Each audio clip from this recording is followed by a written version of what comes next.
Hello students, welcome back to study with Abhishek. तो आज हम बात करने वाले हैं बीएससी नर्सिंग 7 सेमेस्टर के अंदर जो आपकी सब्जेक्ट है कम्युनिटी हेल्थ नर्सिंग सेकंड। इसके अंदर आज हम डिस्कस करने वाले हैं यूनिट सेकंड को reproductive maternal newborn child and adolescent health. इस यूनिट को कंप्लीट हम वन शॉट के अंदर यहाँ पे डिस्कस करने वाले हैं।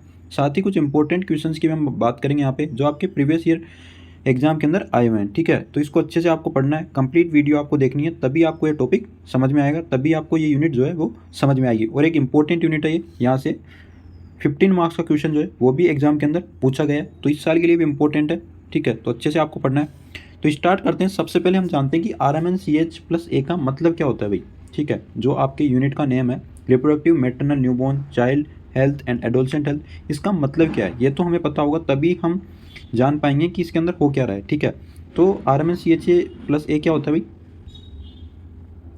RMNCH+A is a comprehensive health care approach that provides promotive, preventive, curative, and rehabilitative services to improve the health of the reproductive age women, mothers, newborns, child, and adolescents। ठीक है, RMNCA क्या है? एक comprehensive health care approach है जिसके अंदर promotive, preventive, curative and rehabilitative service जो है वो प्रोवाइड की जाती है ताकि reproductive age women, mothers, newborns, children और एडोलसेंट के स्वास्थ्य को इम्प्रूव किया जा सके। ठीक है, ये आपको पता रखना है, इंपॉर्टेंट है। RMNCH प्रोग्राम ये आपके लिए इंपॉर्टेंट है इस साल के लिए, तो आपको अच्छे से इसको पढ़ना है। और ये डेफिनेशन आपको पता होना चाहिए, बिल्कुल सिंपल डेफिनेशन है कि एक ऐसा हेल्थ केयर अप्रोच जिसके द्वारा जो भी रिप्रोडक्टिव एज वुमेन है, जो भी मदर्स है, न्यूबॉर्न्स, चिल्ड्रन और एडोलसेंट की हेल्थ को इम्प्रूव करने के लिए प्रोग्राम चलाया गया है, ये अप्रोच चलाई गई है। ठीक है, लॉन्च जो हुआ है RMNCH+A प्रोग्राम, ये लॉन्च हुआ है फरवरी 2013 के अंदर। ठीक है, नेक्स्ट हम बात करते हैं फुल फॉर्म की। फुल फॉर्म के अंदर आर का मीन्स होता है रिप्रोडक्टिव। ठीक है,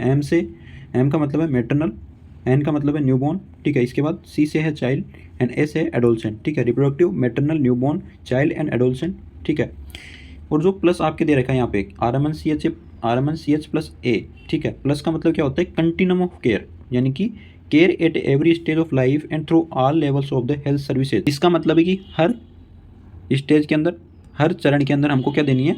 मदर को केयर देनी है। ठीक है, और जितनी भी हेल्थ सर्विस है वो हमें प्रोवाइड करनी है, ये आपको याद रखना है। ठीक है, नेक्स्ट हम बात करते हैं ऑब्जेक्टिव्स ऑफ RMNCH+A, यानी कि क्या गोल है RMNCH+A के, क्यों ये चलाया गया है, क्या इसका उद्देश्य है एक तरह से। ठीक है, सबसे पहला उद्देश्य तो है इम्प्रूव मैटरनल हेल्थ। हम क्या करना चाहते हैं? जो मदर का जो स्वास्थ्य है, जो मातृत्व हेल्थ, मदर की हेल्थ को इम्प्रूव करने के लिए RMNCH+A चलाया गया है। ठीक है, इसके द्वारा क्या होगा? अगर RMNCH प्रोग्राम जो है वो होगा, अगर RMNCH प्रोग्राम जो है वो RMNCH प्रोग्राम के थ्रू क्या होता है? जो भी मैटरनल हेल्थ है उसको क्या किया जाता है? इंप्रूव किया जाता है। ठीक है, साथ ही रेड्यूस मैटरनल मोर्टिलिटी, जो मैटरनल मोर्टिलिटी है, जो मातृ मृत्यु दर है, उसको कम करने के लिए RMNCH+ चलाया गया है। ठीक है, इसके बाद reduce infant mortality, infant mortality को कम किया जाता है इसके द्वारा। ठीक है, रेड्यूस नियोनेटल मोर्टिलिटी, जो नियोनेटल मोर्टिलिटी है उसको कम किया जाता है। ठीक है, साथ ही चाइल्ड सर्वाइवल को इम्प्रूव करने के लिए RMNCH+A प्रोग्राम जो है वो चलाया गया है। ठीक है, इसके बाद हेल्थी एडोलसेंट को क्या करना चाहते हैं? प्रमोट करना चाहते हैं। ठीक है, साथ ही इम्प्रूव रिप्रोडक्टिव हेल्थ, जो रिप्रोडक्टिव हेल्थ है उसको हम इम्प्रूव करना चाहते हैं। ठीक है, इसके बाद एंश्योर सेफ मदरहुड, जो सेफ मदरहुड है, ठीक है, उसको क्या करना चाहते हैं? हम सुनिश्चित करना चाहते हैं कि एक सुरक्षित क्या होनी चाहिए? मदर होनी चाहिए, उसको किसी प्रकार के कॉम्प्लिकेशंस नहीं होने चाहिए। ठीक है, साथ ही इम्यूनाइजेशन कवरेज जो है उसको हम बढ़ावा देना चाहते हैं, इंक्रीज करना चाहते हैं RMNCH+A के तहत। ठीक है, साथ ही जो न्यूट्रिशन है उसको हम क्या करना चाहते हैं? इंप्रूव करना चाहते हैं। तो ये सारे ऑब्जेक्टिव्स है RMNCH+A के, जो आपको पता होना चाहिए एग्जाम के अंदर। जब भी आपका क्वेश्चन आएगा what is the RMNCH+A and objectives, तब आपको ये लिख के आना है। ठीक है, बिल्कुल सिंपल है। नेक्स्ट हम बात करते हैं कंपोनेंट्स ऑफ RMNCH+A। ठीक है, क्योंकि ये 15 नंबर का क्वेश्चन एग्जाम के अंदर पूछा जा सकता है, इसलिए आपको डिटेल के अंदर वहाँ पे लिख के आना है। ठीक है, कंपोनेंट्स के अंदर सबसे पहला जो कंपोनेंट है वो आपको पता है, वो है आपका रिप्रोडक्टिव हेल्थ। ठीक है, रिप्रोडक्टिव हेल्थ के अंदर क्या होता है? Care related to reproductive system of man and women. इसके अंदर मैन एंड वुमेन की जो रिप्रोडक्टिव सिस्टम है उससे रिलेटेड केयर दी जाती है। इसके अंदर हम इंक्लूड करते हैं फैमिली प्लानिंग को, जो भी फैमिली प्लानिंग के बारे में जो भी मेथड्स होते हैं, जो भी सर्विसेज होती है उनके बारे में बताते हैं। ठीक है, साथ ही इनफर्टिलिटी सर्विस। ठीक है, कोई भी कपल है जिसके बेबी नहीं हो रहा है, ठीक है, तो जो भी इनफर्टिलिटी की सर्विस है वो हम इसके थ्रू देते हैं। ठीक है, साथ ही prevention and treatment of STI and RTI। ठीक है। जो भी STI है यानी कि सेक्सुअली ट्रांसमिटेड इन्फेक्शन और रिप्रोडक्टिव ट्रांसमिटेड इन्फेक्शन, उनका हम प्रिवेंशन और ट्रीटमेंट जो है वो रिप्रोडक्टिव हेल्थ के थ्रू प्रोवाइड करवाते हैं, ठीक है। साथ ही इसके अंदर हम काउंसलिंग देते हैं कपल्स को, ठीक है। साथ ही सेफ रिप्रोडक्टिव प्रैक्टिस के बारे में हम बताते हैं, ठीक है, कि कैसे आपको जो भी रिप्रोडक्टिव प्रैक्टिस होती है वो कैसे आपको सेफ रखनी है, ठीक है, ताकि आपको STI STD या STI RTI के चांसेस कम हो, ठीक है। तो ये सारे जो कंपोनेंट्स हैं, तो ये सारे जो भी चीज़ें हैं वो सारी आती है रिप्रोडक्टिव हेल्थ के अंदर, हम बताते हैं, ठीक है। नेक्स्ट हम बात करते हैं, सेकंड जो कंपोनेंट होता है वो होता है मैटरनल हेल्थ। मैटरनल हेल्थ का मतलब क्या होता है भाई? Maternal health means the health of A women during pregnancy, labour and after delivery. Maternal health का मतलब होता है वुमेन का प्रेगनेंसी, लेबर, डिलीवरी के बाद में जो स्वास्थ्य होता है उसको ही हम बोलते हैं मैटरनल हेल्थ, ठीक है। मैटरनल हेल्थ के भी 3 पार्ट्स होते हैं। सबसे पहला जो पार्ट होता है वो होता है एंटीनेटल केयर, जिसको ANC बोलते हैं, ठीक है। ANC क्या होता है भाई? Antenatal care is the care given to a pregnant woman from the confirmation of pregnancy until the onset of labor to ensure the health of mother and baby. Pregnancy confirm होने के बाद से लेकर labour pain या labour की start होने तक mother और बेबी के स्वास्थ्य को अच्छा बनाए रखने के लिए जो केयर हम देते हैं उसको ही बोलते हैं एंटीनेटल केयर, ठीक है। याद रखना आपको, एंटीनेटल केयर कब से कब तक बोलते हैं, यानी कि जब से प्रेगनेंसी कन्फर्म हुई है, जब से लेकर लेबर पेन की स्टार्ट होने तक जो केयर हम देते हैं उसको हम बोलते हैं एंटीनेटल केयर या ANC, ठीक है। नेक्स्ट बात हम करते हैं इंट्रानेटल केयर की, जिसको INC बोलते हैं। इंट्रानेटल केयर क्या होता है भाई? Intranatal care is the care provided during labour and child birth from the beginning of the true labour until the delivery of the baby and placenta. Intranatal care एक ऐसी care होती है जो true labour pain से लेके baby और placenta की delivery तक दी जाती है, इसको ही बोलते हैं इंट्रानेटल केयर, ठीक है। यानी कि जब से ट्रू लेबर पेन्स की स्टार्टिंग होती है और जब तक बेबी का जन्म होता है, ठीक है, उस टाइम के दौरान जो भी हम केयर देते हैं उसको हम बोलते हैं INC या इंटरनेटल केयर, ठीक है। और जब से प्रेगनेंसी कन्फर्म होती है और जब से लेबर स्टार्ट होता है, लेबर ऑनसेट होता है, तब तक जो केयर देते हैं उसको बोलते हैं ANC एंटीनेटल केयर, ठीक है। इसके बाद थर्ड है postnatal care. Postnatal care is the care provided to mother and new born from the birth up to 6 week और 42 डेज आफ्टर डिलीवरी। डिलीवरी के बाद में पहले 6 वीक या 42 डेज तक मदर और न्यू बॉर्न को जो केयर प्रोवाइड की जाती है उसको हम नाम देते हैं पोस्टनेटल केयर, ठीक है, ठीक है। याद रखना आपको, ये तीनों इंपॉर्टेंट है। एंटीनेटल केयर क्या होता है, ठीक है, इंटरनेटल केयर क्या होता है और पोस्टनेटल केयर क्या होता है, ठीक है। नेक्स्ट हम बात करते हैं अब जो तीसरा कंपोनेंट होता है वो होता है न्यूबॉर्न हेल्थ। न्यूबॉर्न हेल्थ का मतलब क्या है भाई? Newborn health refers to a care of a baby from the birth to 28 days of the life. Newborn health का मतलब होता है बच्चे के जन्म से लेकर 28 दिन तक जो भी केयर हम देने वाले हैं न्यूबॉर्न को उसको ही हम बोलते हैं न्यूबॉर्न हेल्थ। इसके अंदर मेन केयर क्या देंगे हम? सबसे पहले तो बेबी को हमको वार्म रखना है, ठीक है। स्टार्ट करेंगे हम ब्रेस्ट फीडिंग 1 घंटे के अंदर, ठीक है। कोड की अम्बिलिकल कोड को केयर देने वाले, उसके अंदर किसी प्रकार के हम जो भी मेडिसिन है, किसी प्रकार की हम वहाँ पे जो भी लिक्विड है, किसी प्रकार का जेल है, वो कोड पर अप्लाई नहीं करना है, ठीक है। इसके बाद आई केयर हम देने वाले हैं, ठीक है। उसके अंदर आई केयर के अंदर हम क्या करने वाले हैं? जो 0.5% इरेथ्रोमाइसिन एंटीबायोटिक है वो हम यूज़ करने वाले हैं, ठीक है। साथ ही इम्यूनाइजेशन हम करने वाले हैं। बर्थ के टाइम पे हम 3 वैक्सीन हम देते हैं, इसके अंदर BCG देते हैं, ठीक है। उसके बाद OPV देते हैं, OPV 0 डोज। इसके बाद हेपेटाइटिस B हम देते हैं, ठीक है, ये आपको याद रखना है। साथ ही हम जो भी डेंजर साइंस है वो हम डिटेक्ट करते हैं, ये आपको याद रखना है न्यूबॉर्न हेल्थ के अंदर, ठीक है। नेक्स्ट हम बात करते हैं फोर्थ कंपोनेंट होता है आपका RMNCH-A का चाइल्ड हेल्थ। चाइल्ड हेल्थ का मतलब क्या होता है? Child health means promoting and protecting the health of a children from 29 days to 18 years. Child health का मतलब होता है 29 डेज से लेके 18 ईयर्स तक बच्चे की जो हेल्थ होती है उसको प्रमोट और प्रोटेक्ट करना, उसको ही बोल रहे हैं हम चाइल्ड हेल्थ, ठीक है। इसके अंदर हम इंक्लूड करते हैं ग्रोथ मॉनिटरिंग, ठीक है, ग्रोथ को मॉनिटर करते हैं, न्यूट्रिशन देते हैं बच्चे को, इम्यूनाइजेशन हम करते हैं बच्चे का, साथ ही मैनेजमेंट ऑफ कॉमन इलनेस, जो भी कॉमन इलनेसेज होती है जैसे डायरिया हो गया, रेस्पिरेटरी इन्फेक्शन हो गया, ये सारी चीज़ें, ये सारे डिजीज जो है वो कॉमन इलनेस के अंदर आती है, ठीक है। इनका हमें मैनेजमेंट करना है। इनका मैनेजमेंट करते हैं हम IMNCI के अंदर, ठीक है। IMNCI यानी कि integrated management of neonatal childhood illness. इसके अंदर हम क्या करते हैं? इन डिजीज़ों का मैनेजमेंट करते हैं, ठीक है। वो हम आगे पढ़ेंगे IMNCI क्या होता है, ठीक है। साथ ही स्कूल हेल्थ सर्विसेज हम देते हैं चाइल्ड हेल्थ के अंदर। नेक्स्ट जो कंपोनेंट है वो है आपका एडोलसेंट हेल्थ। एडोलसेंस क्या होता है भाई? Adolescent is the age group between the 10 to 19 years, ठीक है। जो एडोलसेंस एज ग्रुप होता है उसको 10 से लेकर 19 साल तक का जो एज ग्रुप होता है वो एडोलसेंस एज ग्रुप होता है, ठीक है। Adolescent health focus on improving the physical, mental, emotional and social health of the adolescents, ठीक है। एडोलसेंट हेल्थ के अंदर जो एडोलसेंट होते हैं उनकी physical, mental, social and emotional health पर एडोलसेंट हेल्थ के अंदर एडोलसेंट्स की physical, mental, emotional and social health पर फोकस किया जाता है, ठीक है, उनको इंप्रूव किया जाता है, ठीक है। इसके अंदर कौन कौन सी सेवाएं हम देते हैं, कौन कौन सी सर्विस देते हैं, इसके अंदर न्यूट्रिशन देते हैं एडोलसेंट्स को, मेंस्ट्रुअल हाइजीन के बारे में उनको बताते हैं एक तरह से, मेंटल हेल्थ के बारे में उनको बताते हैं, उनका मानसिक स्वास्थ्य को किस तरह इंप्रूव किया जाता है, काउंसलिंग उनको देते हैं, ठीक है। साथ ही प्रिवेंशन करते हैं सब्सटेंस एब्यूज का, ठीक है। उसके बाद sexual and reproductive health education हम देने वाले हैं एडोलसेंट को, ठीक है। नेक्स्ट जो कंपोनेंट है, तो ये हो गए आपके 5 कंपोनेंट, ठीक है, RMN-CH, ठीक है, reproductive, maternal, newborn, child and adolescent, ठीक है, ये 5 कंपोनेंट आपके हो गए। इसके बाद बात करते हैं हम, जो प्लस साइन है उसका मतलब होता है कंटिन्यूम ऑफ केयर, ठीक है। The plus is in RMN-CH plus A means continuous care at every stage of life and across all levels of the health care. And CH plus A के अंदर जो प्लस है उसका मतलब होता है हमें हेल्थ केयर के हर स्टेज पर, हर लेवल पर, हमें हेल्थ केयर के हर लेवल पर, हर स्टेज के अंदर केयर जो है वो प्रोवाइड करनी है, ठीक है।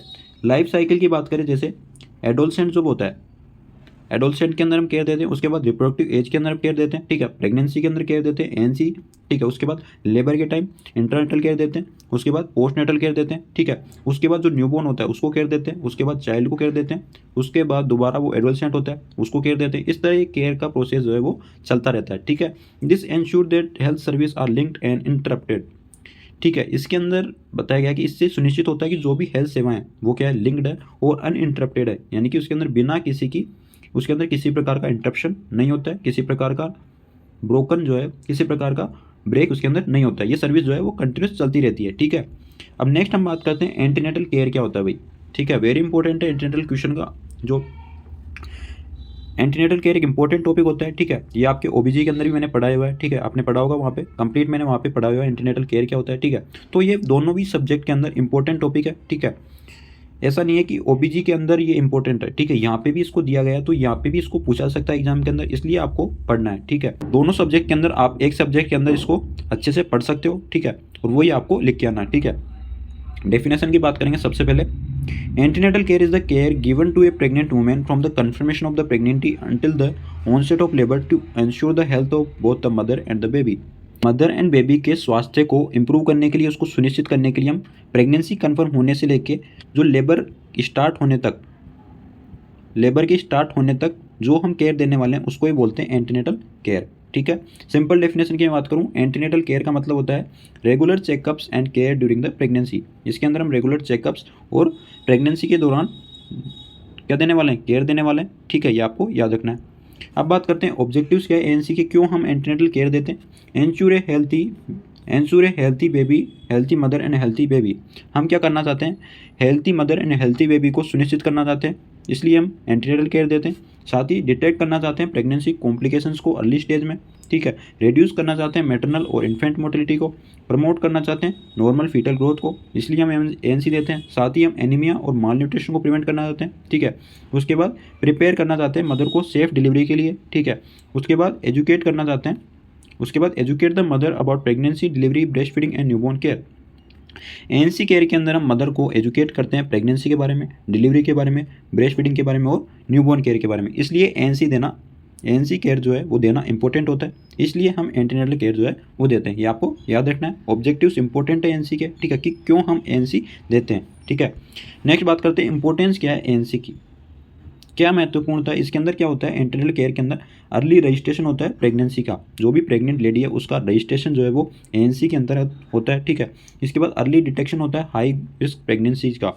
अगर हम ANC केयर नहीं देंगे, एंटीनेटल केयर नहीं देंगे, तो हम हाई रिस्क जो भी प्रेगनेंसी होती है जिसके अंदर मदर को कोई भी डिजीज है, मान लो डायबिटीज मेलाइटिस है, ठीक है, प्री इक्लेम्सिया है, इक्लेम्सिया, तो ऐसी हाई रिस्क प्रेगनेंसी है, अगर हमें ये पता ही नहीं रहेगी तो जब बच्चे का जन्म होगा तो वहाँ पे कॉम्प्लिकेशंस हो सकते हैं उस टाइम, इसलिए एंटीनेटल केयर देना वो इंपॉर्टेंट है, ठीक है। Regular monitoring of mother and foetus, ठीक है, मदर और फीटस की जो मॉनिटरिंग है उसको, मदर एंड फीटस की मॉनिटरिंग को, मदर एंड फीटस की रेगुलर मॉनिटरिंग के लिए ANC जो है वो इंपॉर्टेंट है, ठीक है। साथ ही timely interval of health problems, जो भी हेल्थ प्रॉब्लम्स है मदर के अंदर उसको हम क्या करना चाहते हैं, टाइमली ट्रीटमेंट देना चाहते हैं, ठीक है। साथ ही बेटर प्रेगनेंसी आउटकम, जो भी प्रेगनेंसी का रिजल्ट है वो बेटर बने, इसलिए हम ANC केयर देते हैं, ठीक है। अब बात करते हैं अर्ली रजिस्ट्रेशन के बारे में, ठीक है। जो एंटीनेटल केयर होता है उसके अंदर अर्ली रजिस्ट्रेशन का क्या इंपॉर्टेंस है, क्या होता है अर्ली रजिस्ट्रेशन, इसके बारे में हम बात करने वाले हैं यहाँ पे, ठीक है। आपके सिलेबस के अंदर दिया गया है, इसीलिए मैं आपको एक्सप्लेन कर रहा हूँ, ठीक है। A pregnant women should register as early as a possible, preferably before 12 weeks of the pregnancy. जो एक प्रेग्नेंट वुमेन है उसको प्रेग्नेंट होने के बाद में जल्दी से जल्दी क्या करना है, रजिस्टर करना है। ठीक है, जो प्रेफरेबल क्राइटेरिया है वो है कि प्रेगनेंसी के दौरान 12 वीक से पहले पहले आपको रजिस्टर करवा लेना है। ठीक है, इसका क्या बेनिफिट्स है, अर्ली रजिस्ट्रेशन के क्या फ़ायदे हैं। सबसे पहले अर्ली डायग्नोसिस ऑफ प्रेगनेंसी, जो प्रेगनेंसी है उसको अर्ली डायग्नोस किया जा सकता है। ठीक है, accurate expected date of delivery, यानी कि जो एक्सपेक्टेड डेट ऑफ डिलीवरी है वो अपन पता लगा सकते हैं अर्ली रजिस्ट्रेशन के थ्रू। ठीक है, अर्ली इन्वेस्टिगेशन अपन करवा सकते हैं, साथ ही टाइमली ट्रीटमेंट एंड काउंसलिंग वो अपन करवा सकते हैं। ठीक है, नेक्स्ट हम बात करते हैं एंटीनेटल विजिट्स की, कि कितने एंटीनेटल विजिट्स होते हैं। ठीक है, फर्स्ट विजिट जो होता है वो होता है बिफोर 12 वीक्स, यानी कि प्रेग्नेंट होने के बाद 12 वीक से पहले पहले फर्स्ट विजिट जो है वो करवा लेना है। ठीक है, उसके बाद सेकंड विजिट है वो है आपका between 14 to 26 week. Third visit रहने वाला है बिटवीन 28 से 34 वीक्स। एंड फोर्थ विजिट जो है वो है 36 वीक से लेकर अंटिल डिलीवरी तक, यानी कि जब तक डिलीवर नहीं हो जाता बेबी, यानी कि बच्चे का जन्म नहीं हो जाता, तब तक आपको फोर्थ विजिट के लिए जाना है। ठीक है, तो ये आपको पता होना चाहिए कि कितने एंटीनेटल विजिट्स होते हैं। एग्जाम के अंदर क्वेश्चन आता है सीधा कि एंटीनेटल विजिट्स कितने होते हैं। ठीक है, तो आपको पता होना चाहिए।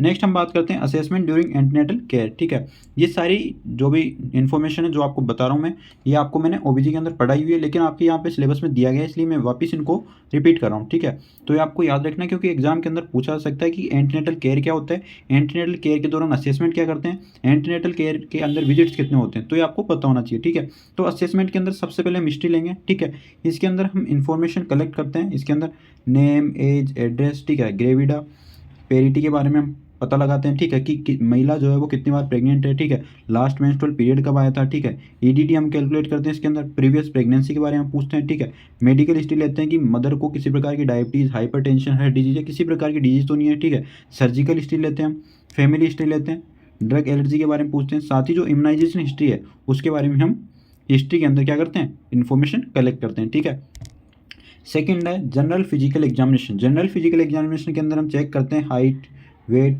Blood pressure, pulse, temperature, respiratory rate. इसके बाद हम चेक करते हैं जो स्किन का कलर है वो अगर पेल है तो एनीमिया कंडीशन को दर्शाता है, अगर इडिमा यानी कि स्वेलिंग है उसको हम चेक करते हैं, साथ ही ब्रेस्ट का एग्जामिनेशन हम यहाँ पे करने वाले हैं। ठीक है, नेक्स्ट हम बात करते हैं थर्ड नंबर पे ऑब्स्टेट्रिक एग्जामिनेशन। ऑब्स्टेट्रिक एग्जामिनेशन के अंदर हम सबसे पहले तो इंस्पेक्शन करते हैं। इंस्पेक्शन के अंदर हम क्या करते हैं, जो एब्डोमेन की साइज एंड शेप है उसको क्या करते हैं, असेस करते हैं, उसको इंस्पेक्ट करते हैं। उसके बाद जो स्कार्स फॉर्मेशन है, ठीक है, उसको हम चेक करने वाले हैं। स्कार फॉर्मेशन क्यों होगा, क्योंकि जब यूट्रस के अंदर बच्चे की ग्रोथ होगी तो क्या होगा, जो एब्डोमेन है वहाँ पे क्या होगा, स्ट्रेच मार्क्स देखने को मिलेंगे, इससे स्कार फॉर्मेशन होगा। ठीक है, साथ ही स्किन चेंजेज को हम असेस करने वाले हैं। स्किन चेंजेज के अंदर मैंने आपको ओबीजी के अंदर पढ़ाया था, अगर आपने क्लास ली है वहाँ पे मैंने आपको बताया था कि स्किन चेंजेज के अंदर क्या देखने को मिलता है, वहाँ पे स्ट्रेच मार्क देखने को मिलते हैं जिनको बोलते हैं स्ट्रिया ग्रेविडरम। साथ ही वहाँ पे कोलेजमा जैसी स्किन चेंजेस देखने को मिलते हैं। कोलेजमा के अंदर क्या होता है, फेस जो है, फेस पर कुछ मार्क्स देखने को मिलते हैं जिनको अपन कोलेजमा के नाम से जानते हैं। ठीक है, स्ट्रे ग्रेविडरम के अंदर क्या होता है, जो एब्डोमेन होता है वहाँ पे स्ट्रेच मार्क देखने को मिलते हैं जिनको स्ट्रे ग्रेविडरम नाम से जानते हैं। ठीक है, उसके बाद पाल्पेशन की बात करते हैं। पाल्पेशन के द्वारा हम फंडल हाइट चेक करते हैं। ठीक है, फीटल की लाई चेक करते हैं कि फीटस जो है वो कौन सी लाई के अंदर प्रेजेंट है। ठीक है, लाई क्या होता है ये आपको मैंने बता दिया ओबीजी के अंदर। ठीक है, दोबारा मैं बता देता हूँ, लाई का मतलब होता है जो फीटस का लॉन्ग एक्सिस होता है वो मदर के लॉन्ग एक्सिस से कौन सी साइड के अंदर है। ठीक है, अगर मदर का लॉन्ग एक्सिस फीटस के लॉन्ग एक्सिस के, अगर फीटस का लॉन्ग एक्सिस मदर के लॉन्ग एक्सिस के परपेंडिकुलर है तो इसको हम बोलते हैं लॉन्जिट्यूडनल लाई। ठीक है, अगर मदर का लॉन्ग एक्सिस और फीटस का लॉन्ग एक्सिस इस तरह से हैं तो इसको हम बोलते हैं ट्रांसवर्स लाई। और अगर जो मदर का लॉन्ग एक्सिस है और जो फीटस का लॉन्ग एक्सिस है वो इस तरह, तो इसको हम ओब्लिक लाई बोलते हैं। ठीक है, इसके बाद फीटल प्रेजेंटेशन के बारे में जानकारी लगाते हैं।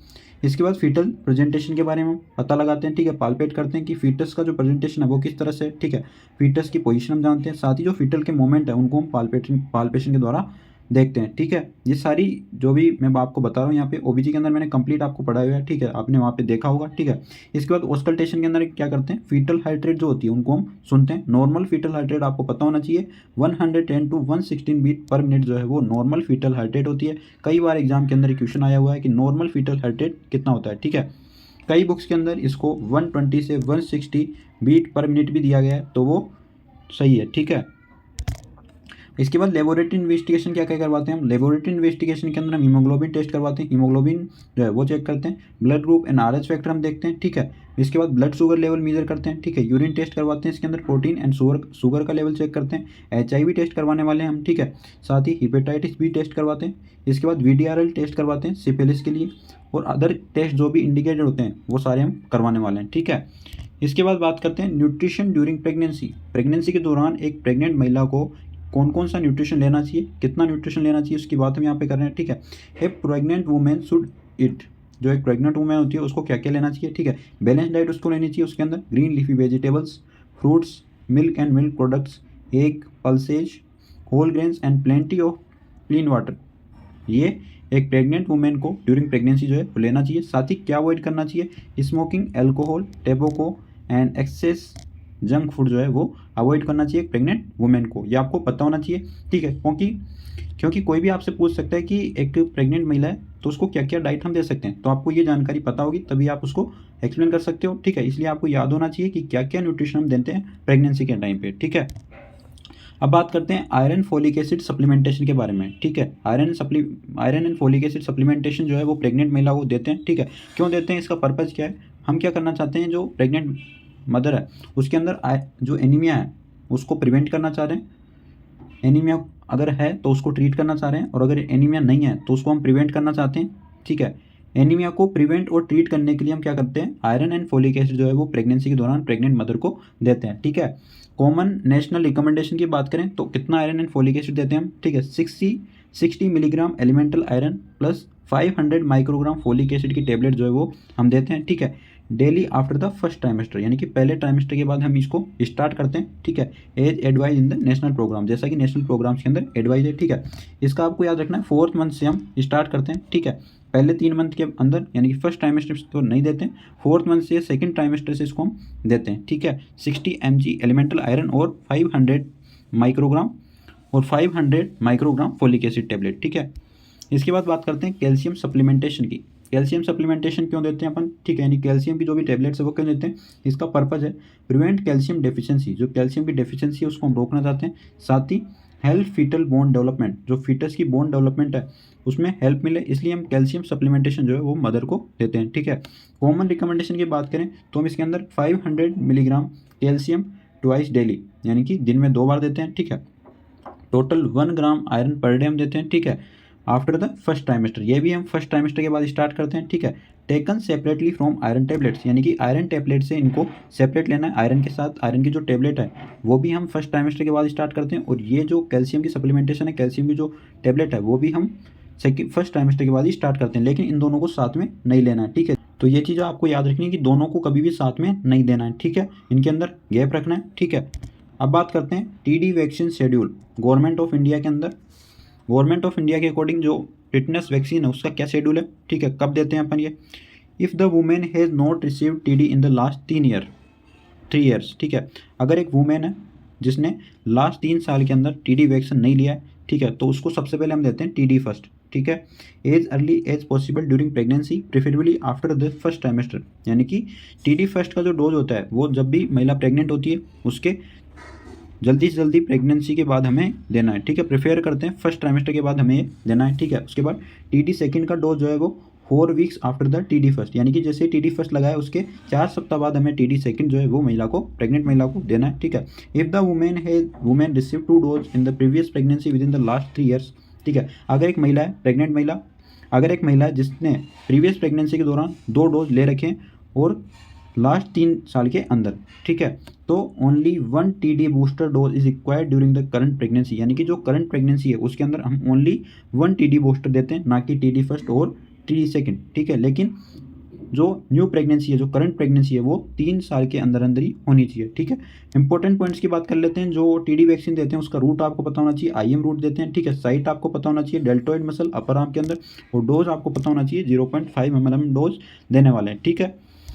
नेक्स्ट हम बात करते हैं importance of good nutrition. Good nutrition की क्या इंपॉर्टेंस है, ठीक है। अच्छा न्यूट्रिशन क्यों देते हैं हम एक प्रेग्नेंट महिला को, इससे क्या फ़ायदे हैं। हेल्थी बेबी ग्रोथ, जो बच्चा है उसकी ग्रोथ हेल्थी हो, ठीक है। हेल्थी प्लेसेंटा, जो प्लेसेंटा है वो हेल्थी रहे, ठीक है। साथ ही रिड्यूस लो बर्थ वेट, जो लो बर्थ वेट वाले बच्चे हैं वो कम हो, साथ ही प्रिवेंट मैटरनल एनीमिया, जो मैटरनल एनीमिया है उसको हम क्या करना चाहते हैं, रोकना चाहते हैं, इसलिए हम क्या करते हैं, गुड न्यूट्रिशन देते हैं। Lowers risk of preterm birth, अगर हम गुड न्यूट्रिशन देंगे तो जो प्रीटर्म बर्थ के चांसेस होते हैं वो भी कम हो जाएंगे, ठीक है। साथ ही improves mother's strength through the labour या चाइल्ड बर्थ के दौरान जब मदर की स्ट्रेंथ लेबर या चाइल्ड बर्थ के दौरान मदर की स्ट्रेंथ इंप्रूव हो, इसलिए हम मदर को अच्छा न्यूट्रिशन देते हैं, अच्छा प्रोटीन डाइट हम देते हैं, ठीक है। साथ ही सपोर्ट्स सक्सेसफुल ब्रेस्ट फीडिंग, ठीक है, यानी कि जो ब्रेस्ट फीडिंग है उसको हम इंप्रूव करना चाहते हैं, इसलिए हम मदर को एक गुड न्यूट्रिशन बैलेंस डाइट हम प्रोवाइड करते हैं प्रेगनेंसी के दौरान, ठीक है। अब बात करते हैं role of the community health nurse. Community health nurse का रोल क्या होता है एंटीनेटल केयर के दौरान, ठीक है। सबसे पहला तो यही है, सबसे पहला रोल होता है कम्युनिटी हेल्थ नर्स का, रजिस्टर्ड प्रेग्नेंट वुमेन, जो भी प्रेग्नेंट वुमेन है उसका क्या करना है, रजिस्ट्रेशन करना है, ठीक है। उसके बाद कंडक्ट करना है एंटीनेटल चेकअप्स, ठीक है। उसके बाद मॉनिटर करना है मदर एंड फीटल ग्रोथ को, ठीक है। And give iron, folic acid and calcium, इसके बाद iron and folic acid calcium जो है कैल्शियम की टेबलेट जो है वो प्रेग्नेंट मदर को देनी है, ठीक है। एडमिनिस्टर करना है टीडी वैक्सीन, ठीक है। साथ ही जो भी हाई रिस्क प्रेगनेंसी है उनको आइडेंटिफाई करना है, ठीक है। रेफर कॉम्प्लिकेशंस प्रॉम्प्टली, यानी कि जो भी कॉम्प्लिकेशंस है अगर वो सीवियर कंडीशन में तो उनको रेफर करना है हायर सेंटर के अंदर, ठीक है। Provide counselling and health education, साथ ही मदर को जो भी प्रेगनेंसी के दौरान जो भी बातें ध्यान रखनी चाहिए उनके बारे में हेल्थ एजुकेशन देती है कम्युनिटी हेल्थ नर्स, साथ ही काउंसलिंग करती है, ठीक है। उसके बाद मेंटेन रिकॉर्ड्स एंड रिपोर्ट्स, जो भी रिकॉर्ड एंड रिपोर्ट्स है प्रेगनेंसी के बारे में, जो भी रजिस्ट्रेशन किया है उसका, उसके बारे में कम्युनिटी हेल्थ नर्स क्या करती है, रिकॉर्ड करती है, ठीक है, उसको रिपोर्ट करती है। साथ ही एनकरेज इंस्टीट्यूशनल डिलीवरी, यानी कि जो भी प्रेग्नेंट मदर है उसको बताती है कि आपको इंस्टीट्यूशन के अंदर ही डिलीवरी करवानी है, इसको बढ़ावा देने में कम्युनिटी हेल्थ नर्स जो है एक इंपॉर्टेंट रोल प्ले करती है, ठीक है। तो ये आपको रोल पता होना चाहिए, एग्जाम के अंदर सीधा क्वेश्चन आएगा कि what is the role of the community health nurse in the ANC care, ठीक है। नेक्स्ट हम बात करने वाले हैं फ्लो चार्ट से आप याद रख सकते हो कि क्या क्या हम करने वाले हैं एंटीनेटल केयर के दौरान। सबसे पहले तो क्या होगा, प्रेगनेंसी कंफर्म करते हैं, उसके बाद अर्ली रजिस्ट्रेशन इसके अंदर करने वाले हैं, ठीक है। इसके बाद हिस्ट्री हम लेते हैं, साथ ही फिजिकल एंड ऑब्स्टेट्रिक एग्जामिनेशन करते हैं, इसके बाद लेबोरेटरी टेस्ट करवाते हैं, उसके बाद nutrition, iron, folic acid, calcium और टीडी वैक्सीन हम देते हैं, ठीक है। उसके बाद रेगुलर एंटीनेटल केयर विजिट्स हम देने वाले हैं, ठीक है। टोटल 4 विजिट्स होते हैं। इसके बाद आइडेंटिफाई करते हैं हम हाई रिस्क प्रेगनेंसी को, इसके बाद हम बर्थ प्रिपेयर्डनेस करते हैं यानी कि जन्म की तैयारियां करते हैं, इसके बाद हम लास्ट में सेफ डिलीवरी करवाने वाले हैं, ठीक है। तो ये फ्लो चार्ट से आप सिंपल याद रख सकते हो कि एक प्रेग्नेंट महिला को क्या क्या प्रेगनेंसी के टाइम पे आपको क्या क्या बातें याद रखनी है, वो आप इस फ्लो चार्ट्स के थ्रू इजीली याद रख सकते हो, ठीक है। और कोई भी आपसे पूछे कि क्या क्या करवाना रहता है प्रेगनेंसी के टाइम पे, तो आपको ये पता होना चाहिए कि क्या क्या करवाना रहता है, ठीक है। नेक्स्ट हम बात करते हैं अब danger science during pregnancy. Very very important question है, 2 मार्क्स के लिए या 5 मार्क्स के लिए, यहाँ से कई बार क्वेश्चन आया बहुत सारी यूनिवर्सिटी के अंदर, ठीक है। तो ये आपको पता होना चाहिए कि डेंजर साइंस क्या क्या होते हैं जो प्रेगनेंसी के दौरान देखने को मिलते हैं, ठीक है। डेंजर साइन मतलब खतरे का साइन अगर ये प्रेगनेंसी के अंदर दिख रहे हैं तो, ठीक है। वेजाइनल ब्लीडिंग, पूरी प्रेगनेंसी के दौरान पूरे 9 महीने के अंदर कभी भी ब्लीडिंग नहीं देखने को मिलती है एक मदर के अंदर, ठीक है। अगर देखने को मिल रही है तो वो एक एबनॉर्मल है, ठीक है। वहाँ पे आपको तुरंत आपके जो भी डॉक्टर है उससे क्या करना है, कांटेक्ट करना है, ठीक है। सीवियर हेडेक, नॉर्मल हेडेक हो रहा है जो आप टेबलेट लेने से ठीक हो रहा है तो वो तो नॉर्मल है, लेकिन ऐसा हेडेक जो सीवियर है जो नॉर्मल टेबलेट लेने से ठीक नहीं हो रहा तो वो क्या है, एक एबनॉर्मल कंडीशन है। साथ ही प्रेगनेंसी के दौरान अगर ब्लड विजन देखने को मिल रहा है, ठीक है, तो वो भी एक एबनॉर्मल कंडीशन है, डेंजर साइन है। साथ ही swelling of face and hands, अगर प्रेगनेंसी के दौरान स्वेलिंग देखने को मिल रही है फेस एंड हेड्स पर तो वो भी एक डेंजर साइन है, ठीक है। साथ ही कन्वल्जन आ रहे हैं, सीजर आ रहे हैं प्रेगनेंसी के दौरान तो एक एबनॉर्मल कंडीशन है, ठीक है। हाई फीवर देखने को मिल रहा है, ठीक है। सीवियर एब्डोमिनल पेन है, ठीक है। Leakage of fluid before labour, यानी कि लेबर से पहले जो इम्यूनिटिक फ्लूइड है वो लीक हो रहा है, ठीक है। फीटल मूवमेंट डिक्रीज हो गए, तो ये सारे साइंस जो है वो डेंजर साइंस है, इसका मतलब एबनॉर्मल कंडीशन चल रही है, ठीक है। तो तुरंत आपको क्या करना है, डॉक्टर को संपर्क करना है, ठीक है। इस कंडीशन में एक्शन क्या लेना है आपको, refer the women to a hospital immediately, तुरंत जो मदर है जो वुमेन है उसको तुरंत हॉस्पिटल के अंदर रेफर करना है, ठीक है। कोई भी आपसे पेशेंट आपसे बोलता है, ठीक है, कोई भी आपके नेबर है, ठीक है, तो वो आपसे बोलता है, ठीक है, उसके घर में क्या है, एक प्रेग्नेंट लेडी है, तो वो आपसे बोलता है कि जो प्रेग्नेंट लेडी है उसके बहुत सारे सिम्टम्स आ रहे हैं, जैसे वो आपको बताता है कि सीवियर हेडेक हो रहा है, ब्लड विजन है, ठीक है, हाई फीवर हो रहा है, ठीक है, फीटल मूवमेंट्स भी डिक्रीज हो रहे हैं, तो आपको इसको नॉर्मल नहीं लेना है, उसको बोल देना है कि आपको तुरंत क्या करना है, रेफ़र करना है हॉस्पिटल के अंदर, ठीक है। ऐसा नहीं है कि आप इसको नॉर्मल कंडीशन मान रहे हो, ठीक है। ये सारी एबनॉर्मल कंडीशंस है, ठीक है, तो आपको याद रखना है जीवन भर, ठीक है। नेक्स्ट हम बात करेंगे हाई रिस्क प्रेगनेंसी क्या होती है भाई। हाई रिस्क प्रेगनेंसी मतलब, हाई रिस्क मतलब खतरे की घंटी है, ठीक है, एक तरह से। बहुत ज़्यादा खतरा है, एक ऐसी प्रेगनेंसी जिसके अंदर बहुत ज़्यादा रिस्क है, बहुत ज़्यादा खतरा है, ठीक है। A pregnancy with an increase chances of complication, एक ऐसी प्रेगनेंसी जिसके अंदर कॉम्प्लिकेशंस के चांस जो है बहुत ज़्यादा देखने को मिलते हैं, ठीक है। एग्जांपल समझ लेते हैं, जैसे एज बिलो 18 ईयर्स और एबव 35 ईयर्स, एक ऐसी महिला जिसकी जो एज है वो 18 साल से कम है या 35 साल से ज़्यादा है, तो वो एक एबनॉर्मल कंडीशन है उसके अंदर, हाई रिस्क प्रेगनेंसी हम उसको कंसिडर करेंगे, ठीक है। सीवियर एनीमिया है, हाई ब्लड प्रेशर है, ठीक है, प्री एक्लेम्पसिया जैसी कंडीशन है, सीवियर प्री एक्लेम्पसिया जैसी कंडीशन है, ठीक है, डायबिटीज़ है, ठीक है, ट्विन प्रेगनेंसी या मल्टीपल प्रेगनेंसी है, ठीक है, प्रीवियस सिजेरियन सेक्शन हुआ है, ठीक है, साथ ही प्रेगनेंसी के दौरान ब्लीडिंग हो रही है, तो वो भी एक एबनॉर्मल कंडीशन है, इसको हम हाई रिस्क प्रेगनेंसी बोलते हैं, ठीक है। नेक्स्ट हम बात करते हैं कॉमन हाई रिस्क कंडीशन कौन कौन सी होती है। इसके अंदर सबसे पहले हम बात करने वाले हैं एंटीपार्टम हेमरेज के बारे में, ठीक है। ये जितनी भी हाई रिस्क प्रेगनेंसी है, ये जितनी भी हाई रिस्क प्रेगनेंसी वो आपके ओबीजी के अंदर डिटेल के अंदर दी गई है, ठीक है। यहाँ पे मैं आपको बता रहा हूँ क्योंकि आपके सिलेबस के अंदर है, ठीक है। अगर आपको डिटेल में पढ़ना है तो आप ओबीजी की क्लास वहाँ पे देख सकते हैं, ठीक है। डेफिनेशन की बात कर लेते हैं, एंटीपार्टम हेमरेज का मतलब क्या होता है। Bleeding from the genital tract after 28 weeks of the pregnancy and before the birth of the baby. Antepartum haemorrhage एक ऐसी कंडीशन होती है जिसके अंदर 28 वीक के बाद में और बच्चे के जन्म होने से पहले ही जेनाइटल ट्रैक्ट से ब्लीडिंग देखने को मिलती है, ठीक है, उसको हम एंटीपार्टम हेमरेज बोलते हैं। एंटीपार्टम हेमरेज का क्या क्या कारण हो सकते हैं। प्लेसेंटा प्रेविया हो सकता है। प्लेसेंटा प्रेविया मतलब प्लेसेंटा जो है वो लोअर यूट्राइन सेगमेंट के अंदर क्या हो गई है, लोकेट हो गई है। उसके बाद प्लेसेंटल अब्रेप्शन, जो प्लेसेंटा है वही क्या हो गई है, सेपरेट हो गई है। प्रीमेच्योर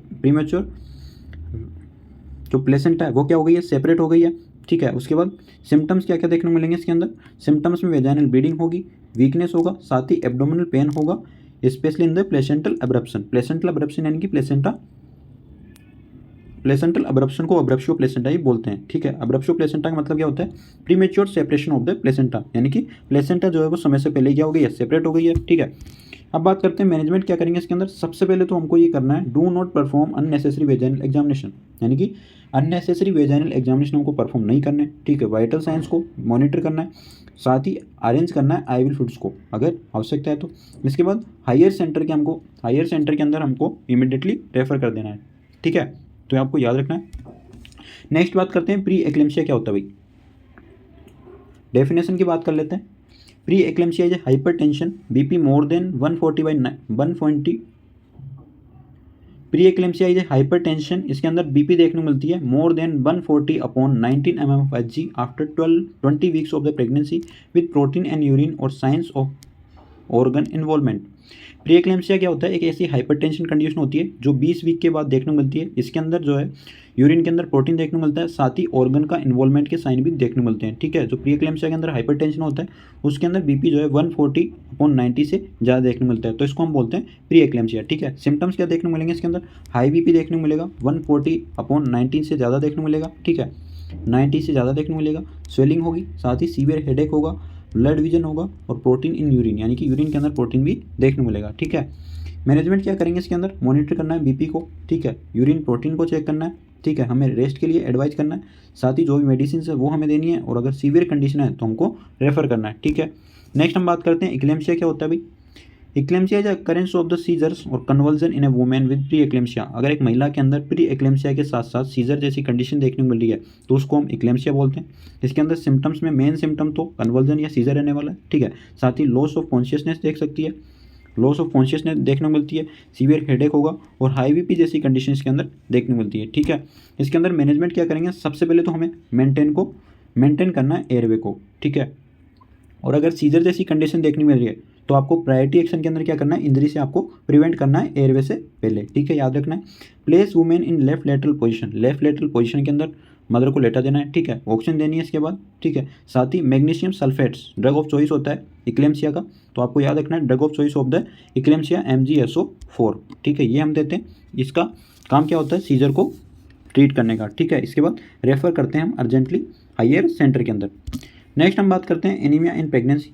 एनीमिया क्या होता है भाई, according to WHO haemoglobin less than 11 gram per DL during pregnancy is anaemia, ठीक है, यानी कि WHO के अकॉर्डिंग ये बताया गया कि अगर प्रेगनेंसी के दौरान 11 ग्राम पर DL से कम हीमोग्लोबिन है तो उसको हम एनीमिया बोलने वाले हैं।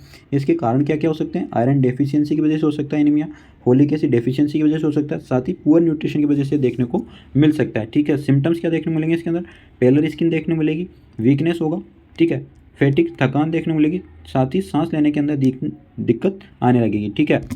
अब बात करते हैं प्रिवेंशन कैसे करेंगे इसके अंदर। इसकी रोकथाम के लिए हमें आयरन फोलिक एसिड टेबलेट देनी है, ठीक है, आयरन रिच डाइट देनी है, ठीक है, डीवॉर्मिंग एज रिकमेंडेड।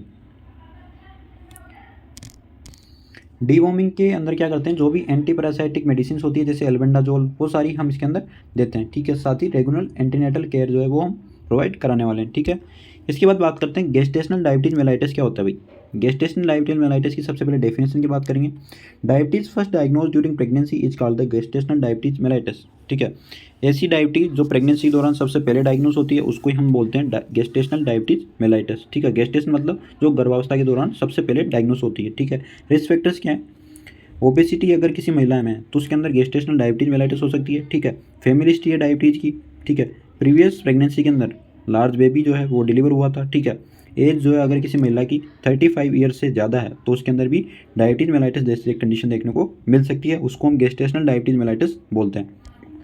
सिम्टम्स क्या देखने को मिलेंगे इसके अंदर, सिम्टम्स में इंक्रीज थ्रस्ट इंक्रीज होगी, फ्रिक्वेंट यूरिनेशन होगा जिसको पोलियूरिया बोलते हैं। साथ ही कभी कभी इसके अंदर किसी प्रकार के सिम्टम भी नहीं देखने को मिलते हैं, ठीक है। मैनेजमेंट में सबसे पहले तो काम ये है ब्लड शुगर मॉनिटरिंग करना, ठीक है। सबसे पहले ब्लड शुगर मॉनिटर करेंगे, इसके बाद हेल्थी डाइट हम देने वाले हैं, एक्सरसाइज करवाने वाले हैं, ठीक है, इंसुलिन देने वाले हैं, साथ ही रेगुलर फीटल मॉनिटरिंग हमको करना है, ठीक है।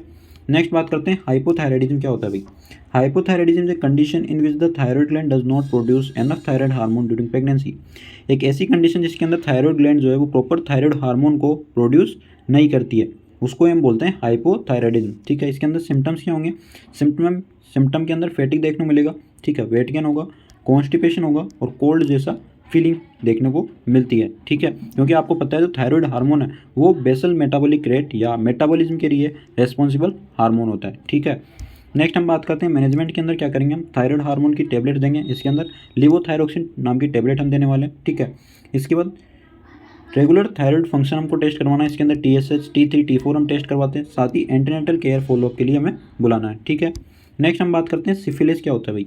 Syphilis is a sexually transmitted infection caused by the Treponema pallidum, ठीक है। सिफिलिस एक STD है यानी कि सेक्सुअली ट्रांसमिटेड इन्फेक्शन है जो ट्रिपोनेमा पैलिडम के द्वारा फैलता है, ठीक है। स्क्रीनिंग क्या करवाते हैं इसके लिए हम VDRL और RPL टेस्ट करवाते हैं प्रेगनेंसी के दौरान, ठीक है। ट्रीटमेंट के लिए क्या देंगे हम, पेनिसिलिन देने वाले हैं, साथ ही ट्रीट करेंगे सेक्सुअल पार्टनर को, ठीक है। नेक्स्ट हम बात करते हैं अब इंट्रानेटल केयर के बारे में जिसको हम लेबर केयर भी नाम दे सकते हैं, ठीक है। डेफिनेशन की सबसे पहले बात करेंगे कि इंट्रानेटल केयर क्या होती है भाई। Intranatal care is the care provided to a pregnant women from the onset of true labour until the delivery of the baby and placenta to ensure the safety of both the mother and the baby. True labour की शुरुआत से लेकर baby और placenta की delivery तक जो care हम pregnant women को देते हैं उसको ही हम इंटरनेटल केयर नाम देते हैं, ठीक है। ये केयर हम इसलिए देते हैं ताकि मदर और बेबी जो है वो सेफ रहे, ठीक है। उनकी मदर एंड बेबी की जो सेफ्टी है उनको सुनिश्चित करने के लिए हम इंटरनेटल केयर जो है वो देते हैं, ठीक है। सिंपल डेफिनेशन की मैं बात करूँ तो intranatal care means the care given during labour and child birth. एक ऐसी केयर जो लेबर एंड चाइल्ड बर्थ के दौरान एक प्रेग्नेंट महिला को दी जाती है उसको इंटरनेटल केयर नाम देते हैं, ठीक है। अब बात करते हैं लेबर या चाइल्ड बर्थ के बारे में, ठीक है, कि भाई लेबर होता क्या है। इसके अंदर कंप्लीट मैंने आपको जो OBG है आपकी उसके अंदर 4th यूनिट के अंदर मैंने आपको पढ़ाया हुआ कंप्लीट लेबर क्या होता है, लेबर की स्टेज डिटेल के अंदर वहाँ पे बताइए, ठीक है। यहाँ पे मैं ओनली स्टेज के नाम और उनके अंदर क्या होता है वो थोड़ा डिटेल यहाँ पे बताने वाला हूँ, ठीक है। कंप्लीट आपको वहाँ पे पढ़ना है, ठीक है, क्योंकि वहाँ पे एक्सप्लेन कर दिया। अगर मैं यहाँ पे आपको बताऊँगा तो वीडियो थोड़ा लेंथी हो सकता है, इसलिए आप वहाँ पे इसको देख लेना। लेकिन मैं यहाँ पे थोड़ा एक्सप्लेन कर दूँगा कि क्या होता है लेबर के अंदर, ठीक है। डेफिनेशन की सबसे पहले बात करेंगे कि लेबर होता क्या है। Labour is a natural process in which the foetus placenta and membranes are expelled from the uterus after foetal maturity through the birth canal. Labour एक नेचुरल प्रोसेस होती है, इसके अंदर फीटस प्लेसेंटा एंड मेम्ब्रेन्स जो है वो uterus से birth canal के थ्रू बाहर आते हैं, ठीक है। Normal labour usually occurs between 37 to 42 weeks of the pregnancy. जो नॉर्मल लेबर होता है तो उसका टाइम ड्यूरेशन जो होता है वो होता है 37 से 42 वीक्स का, ठीक है, ये आपको याद रखना है। अब बात करते हैं characteristics of normal labour. Normal labour के क्या क्या कैरेक्टरिस्टिक्स होते हैं, ठीक है। नॉर्मल लेबर किसको बोलते हैं, ऐसा लेबर जिसके अंदर जो नेचुरली स्टार्ट हुआ है वो एक नॉर्मल होता है, ठीक है। सिंगल फीटस होना चाहिए। Baby is in head first और वर्टेक्स पोजीशन। अगर बेबी जो है जो बच्चा है वो वर्टेक्स पोजीशन में हेड पहले आ रहा है तो उसको नॉर्मल लेबर बोलते हैं। लेबर जो है वो प्रोग्रेस कर रहा है नॉर्मली, ठीक है। Mother and baby remain healthy. Mother और जो बच्चा है वो हेल्थी है, ठीक है। वेजाइनल बर्थ जो है वो सेफली हो रहा है, किसी प्रकार की कॉम्प्लिकेशन नहीं है, तो उसको हम नॉर्मल लेबर बोलने वाले हैं, ठीक है। तो ये आपको पता होना चाहिए। अब बात करते हैं फिजियोलॉजी ऑफ लेबर और हाउ लेबर स्टार्ट, यानी कि लेबर की प्रोसेस स्टार्ट कैसे होती है। ठीक है, labours begins because of hormonal and physical changes. जो लेबर की प्रोसेस है वो हार्मोनल और फिजिकल चेंजेस के कारण देखने को मिलती है। सबसे पहले बात कर लेते हैं हार्मोनल चेंज की। ठीक है, इसके अंदर सबसे पहला हार्मोन है ऑक्सीटोसिन। ऑक्सीटोसिन आपको पता है पोस्टीरियर पिट्यूटरी से सीक्रेट होता है। ऑक्सीटोसिन का काम क्या होता है, ऑक्सीटोसिन के कारण यूट्राइन कॉन्ट्रैक्शन जो है वो स्टार्ट होते हैं। ठीक है, सेकेंड है प्रोस्टाग्लैंडिन। प्रोस्टाग्लैंडिन क्या करता है, जो सर्विक्स होता है उसको सॉफ्ट बनाता है, साथ ही जो यूट्राइन कॉन्ट्रैक्शन है उनको इंक्रीज करता है। ठीक है, थर्ड नंबर पे ईस्ट्रोजन। ईस्ट्रोजन क्या करता है, makes uterus more sensitive to the oxytocin, यानी कि यूट्रस को ऑक्सीटोसिन के लिए सेंसिटिव जो हार्मोन बनाता है उसको हम ईस्ट्रोजन नाम देते हैं। ठीक है, इसके बाद प्रोजेस्टेरोन डिक्रीजेज। प्रेगनेंसी के दौरान क्या होता है, लेबर प्रोसेस के दौरान जो है, पूरी प्रेगनेंसी के अंदर आपको पता है प्रोजेस्टेरोन क्या होता है, पूरी प्रेगनेंसी के दौरान आपको पता है प्रोजेस्टेरोन का लेवल हाई होता है, क्योंकि एक ऐसा हार्मोन जो प्रेगनेंसी को बनाए रखता है वो होता है आपका प्रोजेस्टेरोन। लेकिन जब लेबर की कंडीशन होती है, चाइल्ड बच्चे का जन्म होने वाला है, तब क्या होता है, प्रेगनेंसी मेंटेन्स रेड्यूस, यानी कि जो प्रेगनेंसी हार्मोन है, ठीक है, वो कम हो जाता है। इससे क्या होता है, लेबर प्रोसेस बिगिन, जो लेबर की शुरुआत है वो हो जाती है। ठीक है, नेक्स्ट बात करते हैं मैकेनिकल फैक्टर्स कौन से होते हैं भाई। मैकेनिकल फैक्टर्स के अंदर सबसे पहले तो क्या होता है, स्टेजिंग ऑफ यूट्रस। यूट्रस जो है वो स्टेज होता है। उसके बाद प्रेशर ऑफ फीटल हेड, जो फीटल हेड है उसका प्रेशर आता है। ठीक है, उसके बाद सर्वाइकल स्ट्रेचिंग, जो सर्विक्स है वो स्ट्रेच होती है। ठीक है, रिजल्ट्स क्या देखने को मिलेंगे, कॉन्ट्रैक्शन बिगिन होते हैं, सर्विक्स ओपन होती है और डिलीवरी देखने को मिलती है। ठीक है, तो ये आपको याद रखना है। अब बात करते हैं ऑनसेट ऑफ लेबर या बिगनिंग ऑफ लेबर के अंदर जो साइंस है ट्रू लेबर के, वो आपको पता होना चाहिए कि ट्रू लेबर के क्या क्या साइन है।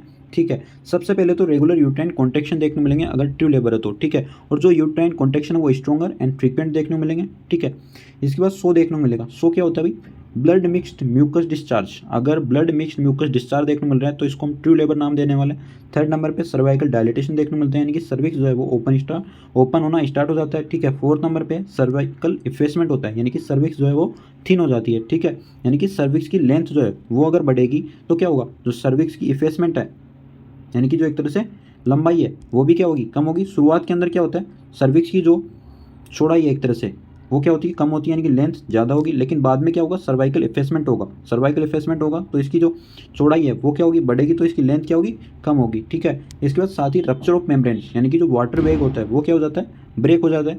ठीक है, तो ये सारे जो साइंस है वो ट्रू लेबर के साइन होते हैं जो आपको पता होना चाहिए।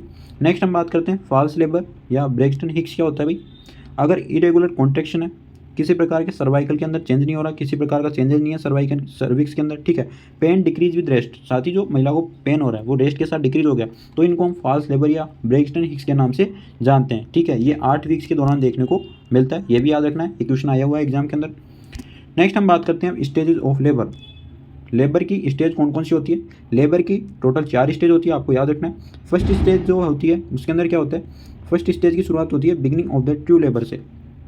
जो फर्स्ट स्टेज है उसकी शुरुआत होती है ट्रू लेबर से और एंड होती है फुल सर्वाइकल डायलिटेशन के अंदर, यानी कि सर्विक्स जो है फुल डायलेट हो जाती है 10 सेंटीमीटर फर्स्ट स्टेज के अंदर। ठीक है, सेकंड स्टेज जो है उसकी शुरुआत होती है फुल डायलिटेशन ऑफ सर्विक्स से, एंड जो एंड होता है सेकंड स्टेज का वो बर्थ ऑफ द बेबी पर होता है, यानी कि सेकंड स्टेज के अंदर बच्चे का जन्म हो जाता है। थर्ड स्टेज की शुरुआत होती है बर्थ ऑफ द बेबी से, यानी कि बच्चे का जन्म से शुरुआत होती है और डिलीवरी ऑफ प्लेसेंटा पे खत्म होती है, यानी कि थर्ड स्टेज के अंदर डिलीवरी हो जाती है प्लेसेंटा की। फोर्थ स्टेज के अंदर क्या होता है, first 1 to 2 hours after placental delivery, यानी कि प्लेसेंटा की डिलीवरी के बाद के जो पहले 1 से 2 घंटे होते हैं वो फोर्थ स्टेज के अंदर आते हैं। इसके अंदर ऑब्जर्वेशन पीरियड ही होता है। ठीक है, ये कंप्लीट डिटेल के अंदर मैंने ओबीजी के अंदर, जो ओबीजी 6 सेमेस्टर है, 6 सेमेस्टर की ओबीजी है, उसके अंदर यूनिट 4 के अंदर कंप्लीट लेबर मैंने समझाया हुआ है। ठीक है, वहाँ पे 4 स्टेज मैंने बताई हुई है, तो वहाँ पे आप कंप्लीट पढ़ सकते हो। ठीक है, अगर मैं यहाँ पे बताऊँगा तो वीडियो लेंथी हो जाएगा, इसलिए वहाँ पे आपको देखना है। ठीक है, नेक्स्ट हम बात करते हैं अब इसके अंदर कुछ इंपॉर्टेंट बात मैं यहाँ पे बताने वाला हूँ। ठीक है, सारी जो स्टेज है वो आपको वहाँ देखनी है, लेकिन ये इंपॉर्टेंट चेंजेस जो है वो आपके आया हुआ है, तो आपको बता रहा हूँ यहाँ पे। ठीक है, कि हाल ही के अंदर रिसेंट में क्या चेंजेस आया हुआ है। ठीक है, management of third stage of labour जो है उसके अंदर कुछ चेंजेस आए हुए हैं जो मैं आपको बता देता हूँ। ठीक है, सबसे पहले इसके अंदर क्या करते हैं अपन, फिजियोलॉजिकल या एक्सपेक्टेंट मैनेजमेंट करते हैं। ठीक है, इसके अंदर क्या करते हैं, placenta is allowed to separate and deliver naturally without routine investigation. ठीक है, इसके अंदर क्या करते हैं, फिजियोलॉजिकल मैनेजमेंट में प्लेसेंटा को नेचुरली सेपरेट होने के लिए अलाउ करते हैं। इस स्टेज में, इस मैनेजमेंट में हम किसी प्रकार की इंटरवेंशन नहीं करते हैं। ठीक है, पॉइंट्स क्या याद रखने हैं आपको यहाँ पे, wait for natural placental separation, यानी कि हम यहाँ पे नेचुरल प्लेसेंटल सेपरेशन का वेट करते हैं कि नेचुरली प्लेसेंटा सेपरेट हो। साथ ही एलो करते हैं स्पॉन्टेनियस प्लेसेंटल डिलीवरी के लिए। इसके बाद ऑब्जर्व करते हैं यूट्राइन कॉन्ट्रैक्शंस को और ब्लीडिंग को। ठीक है।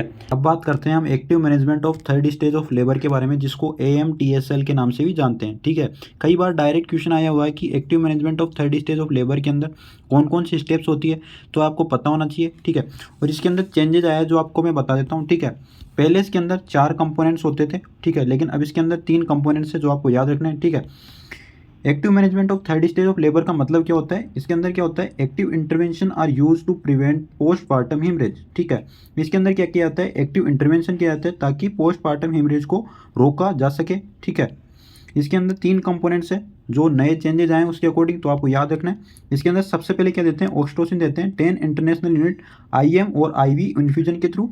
ठीक है, ऑक्सीटोसिन एक यूट्रोटोनिक ड्रग होता है, ये आपको याद रखना है। इसके बाद डिलेड कोड क्लैंपिंग हम करते हैं। ठीक है, 1 से 3 मिनट्स के अंदर, ये टाइम 1 से 3 मिनट हम जो है वो डिलेड कोड क्लैंपिंग करने वाले हैं। साथ ही हम क्या करते हैं, कंट्रोल कोड ट्रैक्शन जो है उसका यूज करते हैं। ठीक है, इसके अंदर हम कंट्रोल कोड ट्रैक्शन करते हैं, ये आपको पता होना चाहिए। ये डायरेक्ट क्वेश्चन आता है 5 मार्क्स के अंदर, तो कई बार ये क्वेश्चन आया हुआ है 5 मार्क्स के अंदर कि active management of third stage of labour क्या होता है। ठीक है, ऑब्जेक्टिव्स की बात कर लेते हैं कि ऑब्जेक्टिव्स क्या है AMTSL के, क्यों हम ये active management of third stage of labour जो है यूज कर रहे हैं। ठीक है, प्रिवेंट पोस्टमार्टम हेमरेज, PPH को रोकने के लिए हम इसका यूज़ करते हैं। ठीक है, साथ ही जो मैटरनल ब्लड लॉस है वो कम रेड्यूस हो।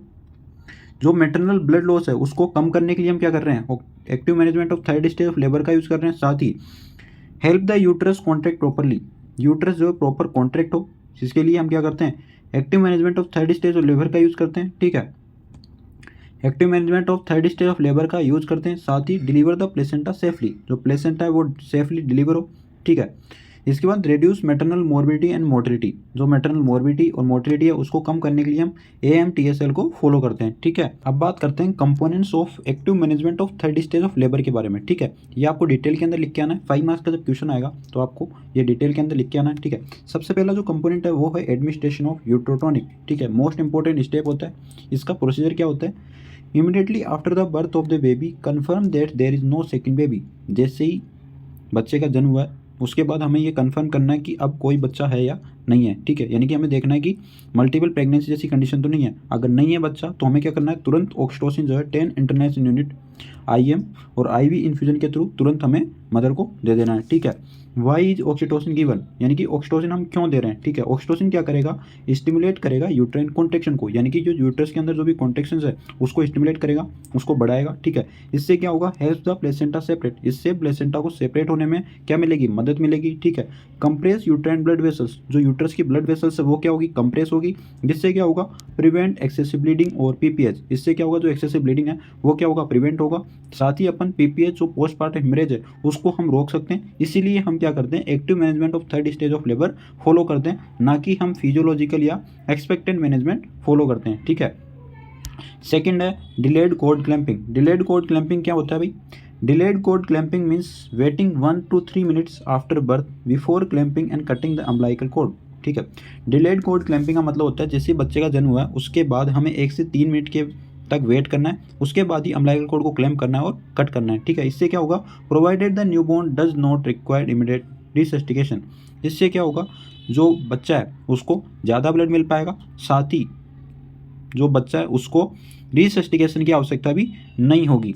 ठीक है, क्या बेनिफिट्स है डिलेड कोड क्लैंपिंग के फॉर द बेबी, बेबी को क्या फ़ायदे इससे, सबसे पहले तो ब्लड वॉल्यूम इंक्रीज होगा, साथ ही जो आयरन स्टोर है वो भी इंप्रूव होगा, क्योंकि जो मदर से आयरन है वो कहाँ जा रहा है, बच्चे के अंदर। अगर अपन ने पहले ही बच्चे का जन्म होते ही तुरंत अपन ने अम्बिलिकल कोड को क्लैम्प करके कट कर दिया तो जो आयरन है वो बच्चे के अंदर नहीं जा पाएगा।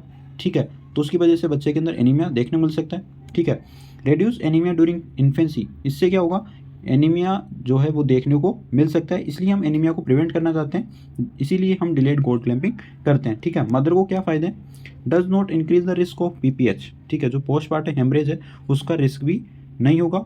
ठीक है, इसलिए हम डिलेड कोड क्लैंपिंग करते हैं। ठीक है, नेक्स्ट है कंट्रोल कोड ट्रैक्शन। ठीक है, कंट्रोल कोड ट्रैक्शन क्या होता है भाई, control cord traction is a technique used by the skill birth attendant to help deliver the placenta safely. ठीक है, ये एक ऐसी टेक्निक होती है जिसके अंदर जो स्किल बर्थ अटेंडेंट होता है वो क्या करता है, प्लेसेंटा को डिलीवर कराने में हेल्प करता है। ठीक है, प्रोसीजर क्या रहती है इसकी आपको पता होना चाहिए। सबसे पहले क्या होता है, wait for the sign of placental separation, जो प्लेसेंटा के सेपरेशन के साइन है उसके लिए हम क्या करते हैं, वेट करते हैं। उसके बाद place one hand just above the pubic bone to support the uterus और काउंटर ट्रैक्शन। उसके बाद क्या करते हैं, हम एक जो हैंड होता है उसको क्या करते हैं, जो प्यूबिक बोन है उसके ऊपर रखते हैं ताकि यूट्रस को सपोर्ट मिले। उसके बाद क्या करते हैं, hold the claimed umbilical cord with the other hand. जो अम्बलाइकल कॉर्ड है जो बच्चे के साथ बाहर आई है, ठीक है, उसको क्या करना है, होल्ड करना है दूसरे हाथ से। एक हाथ से तो हमें जो प्यूबिक बोन है उस पर रख देना है एक हाथ तो, और दूसरे हाथ से जो क्लेम्ड अम्बलाइकल कॉर्ड है उसको होल्ड करना है, ठीक है। उसके बाद क्या करना है, during a uterine contractions apply gentle downward traction on the cord. उसके बाद जैसे यूट्रस कॉन्ट्रैक्ट करेगा उस टाइम क्या करना है, हमें जो अम्बलाइकल कॉर्ड है उसको हमें धीरे धीरे से उस पर ट्रैक्शन लगा के उसको खींचना है, ठीक है। उससे क्या होगा, डिलीवर द प्लेसेंटा स्लोली। साथ ही हमें जो प्लेसेंटा है उसको स्लोली डिलीवर करना है, धीरे धीरे, ना कि एकदम से खींचना। अगर एकदम से आपने खींचा तो यूट्रस ही बाहर आ सकता है, ठीक है। उसके बाद rotate the placenta gently to deliver the membranes without tearing them. उसके बाद जो प्लेसेंटा है उसको आपको रोटेट करना है ताकि जो भी मेम्ब्रेन्स है उनके अंदर बिना टीयरिंग के, बिना किसी भी डैमेज के वो बाहर आ जाए, ठीक है। आपको ये टॉपिक याद रखना है, एग्जाम के लिए बहुत इंपॉर्टेंट टॉपिक है 5 मार्क्स के लिए, ठीक है, इसलिए मैंने बताया। और नई गाइडलाइन जो चेंज आई है वो यहाँ पे मैंने बता दी है, ठीक है, क्योंकि इसके अंदर पहले 4 कंपोनेंट्स है, 4 जो कंपोनेंट था वो था यूट्राइन मसाज, ठीक है। पहले क्या करते थे, यूट्रस की मसाज देते थे, लेकिन उसको WHO ने हटा दिया है। तो 3 गाइडलाइंस जो है, 3 कंपोनेंट्स आपको पता रखने हैं active management of 3rd stage of labour के, ठीक है। अब नेक्स्ट टॉपिक की तरफ अपन चलते हैं, साइंस ऑफ प्लेसेंटल सेपरेशन। यानी कि जो मैं यहाँ पे बात कर रहा था आपको कि सबसे पहले आपको प्लेसेंटल सेपरेशन के साइन देखने हैं, तो वो साइन कौन से होते हैं ये आपको पता होना चाहिए। एग्जाम के अंदर डायरेक्ट क्वेश्चन आता है यहाँ से कि what are the sign of the placental separation, ठीक है। तो अगर आपको सडन गस ऑफ ब्लड, यानी कि ब्लड आपको देखने को मिलेगा, ठीक है। उसके बाद अम्बलाइकल कॉर्ड्स बिकम लॉन्गर, जो अम्बलाइकल कॉर्ड है वो लॉन्गर हो जाएगी, उसकी लेंथ जो है वो इंक्रीज हो जाएगी अगर प्लेसेंटा सेपरेट हो गई तो, ठीक है। Uterus become firm hard and rise upward, ठीक है। उसके बाद क्या होगा, यूट्रस जो है वो हार्ड देखने को मिलेगा आपको, फर्म देखने को मिलेगा। साथ ही जो यूट्रस की जो पोजीशन है वो भी अपवर्ड आपको देखने को मिलेगी, ठीक है। अब बात करते हैं जो active management of 3rd stage of labour है उससे हमें क्या फ़ायदे हैं, ठीक है। सबसे पहले तो short the 3rd stage of labour. जो 3rd स्टेज ऑफ लेबर है वो क्या होगी, शॉर्ट होगी। Normally 3rd stage of labour के अंदर 1 to 2 आवर का टाइम लगता है, ठीक है। हेल्प्स सेव प्लेसेंटा डिलीवरी, हम क्या करेंगे, प्लेसेंटा को सेफली डिलीवर कर सकते हैं इसके थ्रू, ठीक है। साथ ही ब्लड लॉस जो है वो कम होगा, PPH के चांसेस कम होंगे। साथ ही reduce the risk of retained placenta, जो रिटेंट प्लेसेंटा है उसका भी खतरा कम होगा। रिटेंट प्लेसेंटा मतलब जो प्लेसेंटा है वो अंदर ही नहीं रह पाएगी, बाहर उसको हम निकाल लेंगे AMTSL को फॉलो करके, ठीक है। तो आपको ये याद रखना है। अब बात करते हैं latest uterotonics commonly accepted in AMTSL, ठीक है। जो लेटेस्ट यूट्रोटॉनिक ड्रग्स है जो active management of 3rd stage of labour के अंदर हम देते हैं वो आपको याद रखना है, ठीक है।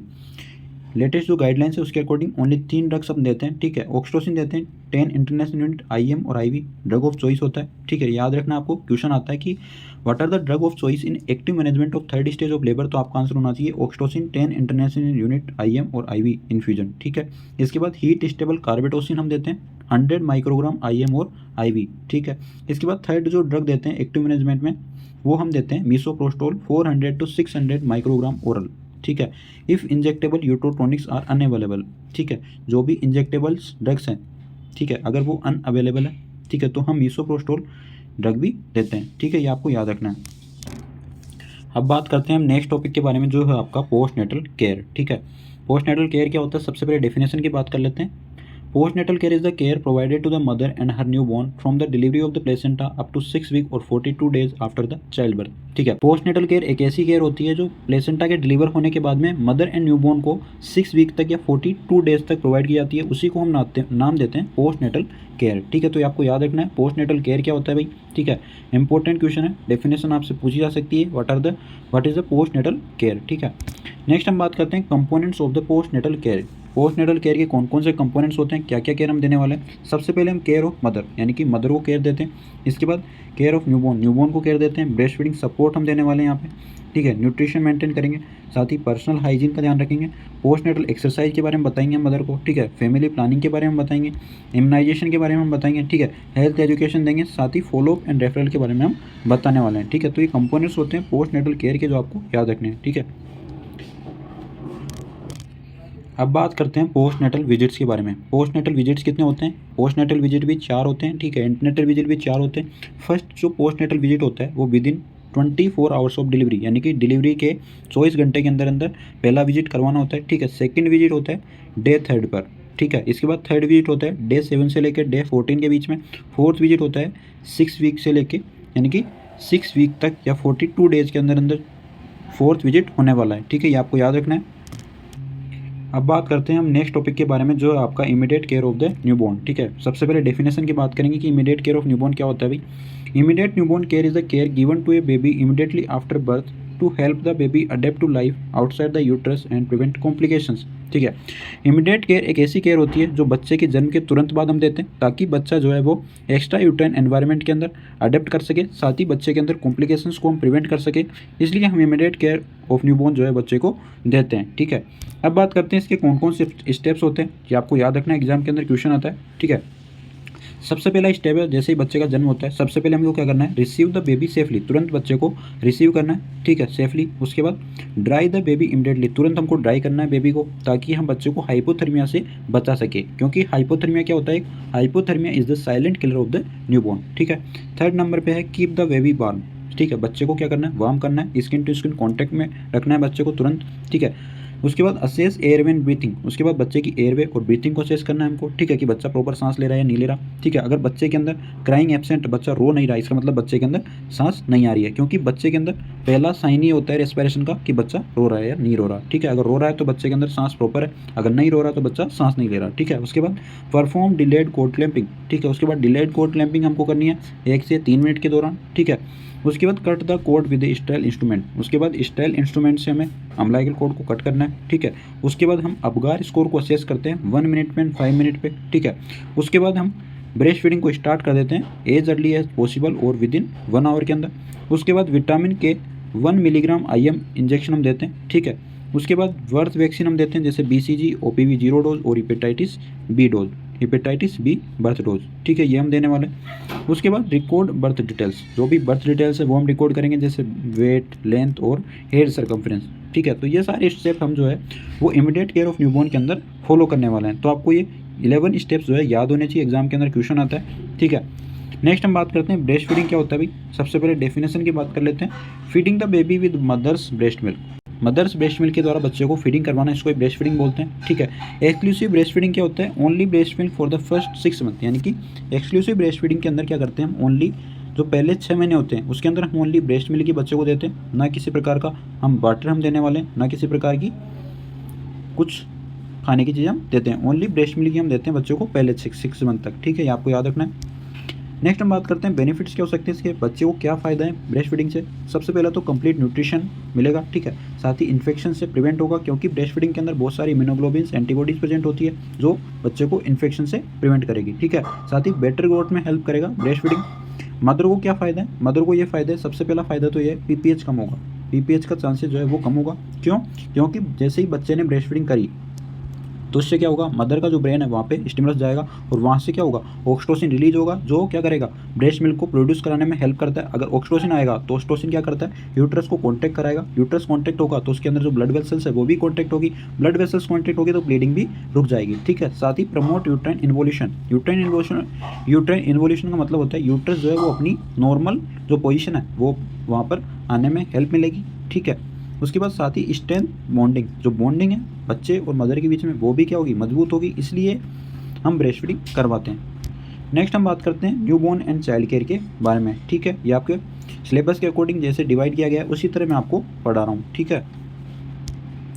इसके अंदर सबसे पहला टॉपिक है integrated management of neonatal and childhood illness, ठीक है, जिसको IMNCI के नाम से जानते हैं, ठीक है। डेफिनेशन की बात कर लेते हैं कि IMNCI क्या होती है भाई। IMNCI is a strategy developed by the WHO and UNICEF to reduce illness and death among the newborns and children under 5 years of age through the integrated management. IMNCI WHO and UNICEF के द्वारा बनाई गई ऐसी strategy है जिसके अंदर integrated management करके newborn's and under 5 years के जो भी बच्चे हैं उनके अंदर इलनेस एंड डेथ को कम किया जाता है, ठीक है, ये आपको याद रखना है। ऑब्जेक्टिव्स क्या है, क्यों हम IMNCI का यूज़ करते हैं, ठीक है। Reduce neonatal and child mortality, neonatal और चाइल्ड मृत्यु दर को हम कम करने के लिए इसका यूज़ करते हैं, साथ ही चाइल्ड हेल्थ जो है वो इम्प्रूव हो इसलिए हम इसका यूज़ करते हैं, ठीक है। Promote healthy growth and developments, healthy growth and development को प्रमोट करने के लिए इसका यूज़ किया जाता है। साथ ही इम्प्रूव फैमिली केयर प्रैक्टिस है, जो फैमिली केयर प्रैक्टिस है उनको इम्प्रूव करने के लिए IMNCI का यूज़ करते हैं, ठीक है। नेक्स्ट बात करते हैं अंडर 5 क्लिनिक क्या होता है भाई। डेफिनेशन की बात कर लेते हैं। An under 5 clinic is a health facility that provides preventive, promotive, curative and referral service for children below 5 years of age. ठीक है, अंडर 5 क्लिनिक क्या होती है? एक हेल्थ फैसिलिटी होती है जहाँ पे 5 साल से छोटे बच्चों को preventive, promotive, curative and referral service जो है वो वन रूफ के अंदर ही, एक ही छत के अंदर प्रोवाइड की जाती है, उसको बोलते हैं अंडर 5 क्लिनिक। ठीक है, ऑब्जेक्टिव्स क्या होते हैं इसके, क्यों हम अंडर 5 क्लिनिक का यूज करते हैं? ठीक है, मॉनिटर ग्रोथ एंड डेवलपमेंट, 5 साल से छोटे बच्चों की ग्रोथ एंड डेवलपमेंट को मॉनिटर करने के लिए इसका यूज किया जाता है। साथ ही डिजीज को प्रिवेंट करने के लिए इसका यूज करते हैं। साथ ही न्यूट्रिशन को प्रमोट करने के लिए इसका यूज करते हैं। जो भी इलनेस है उनको हम अर्ली स्टेज में डिटेक्ट कर सकते हैं, ठीक है, इसके द्वारा।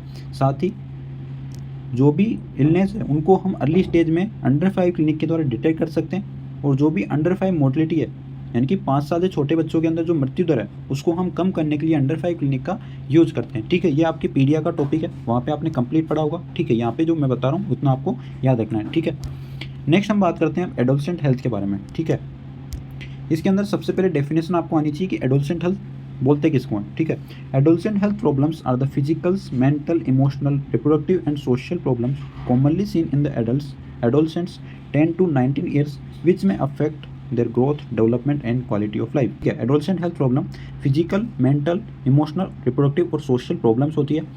ठीक है, जो 10 से 19 साल तक के बच्चों में देखने को मिलती है, यानी कि एडोलसेंट के अंदर देखने को मिलती है।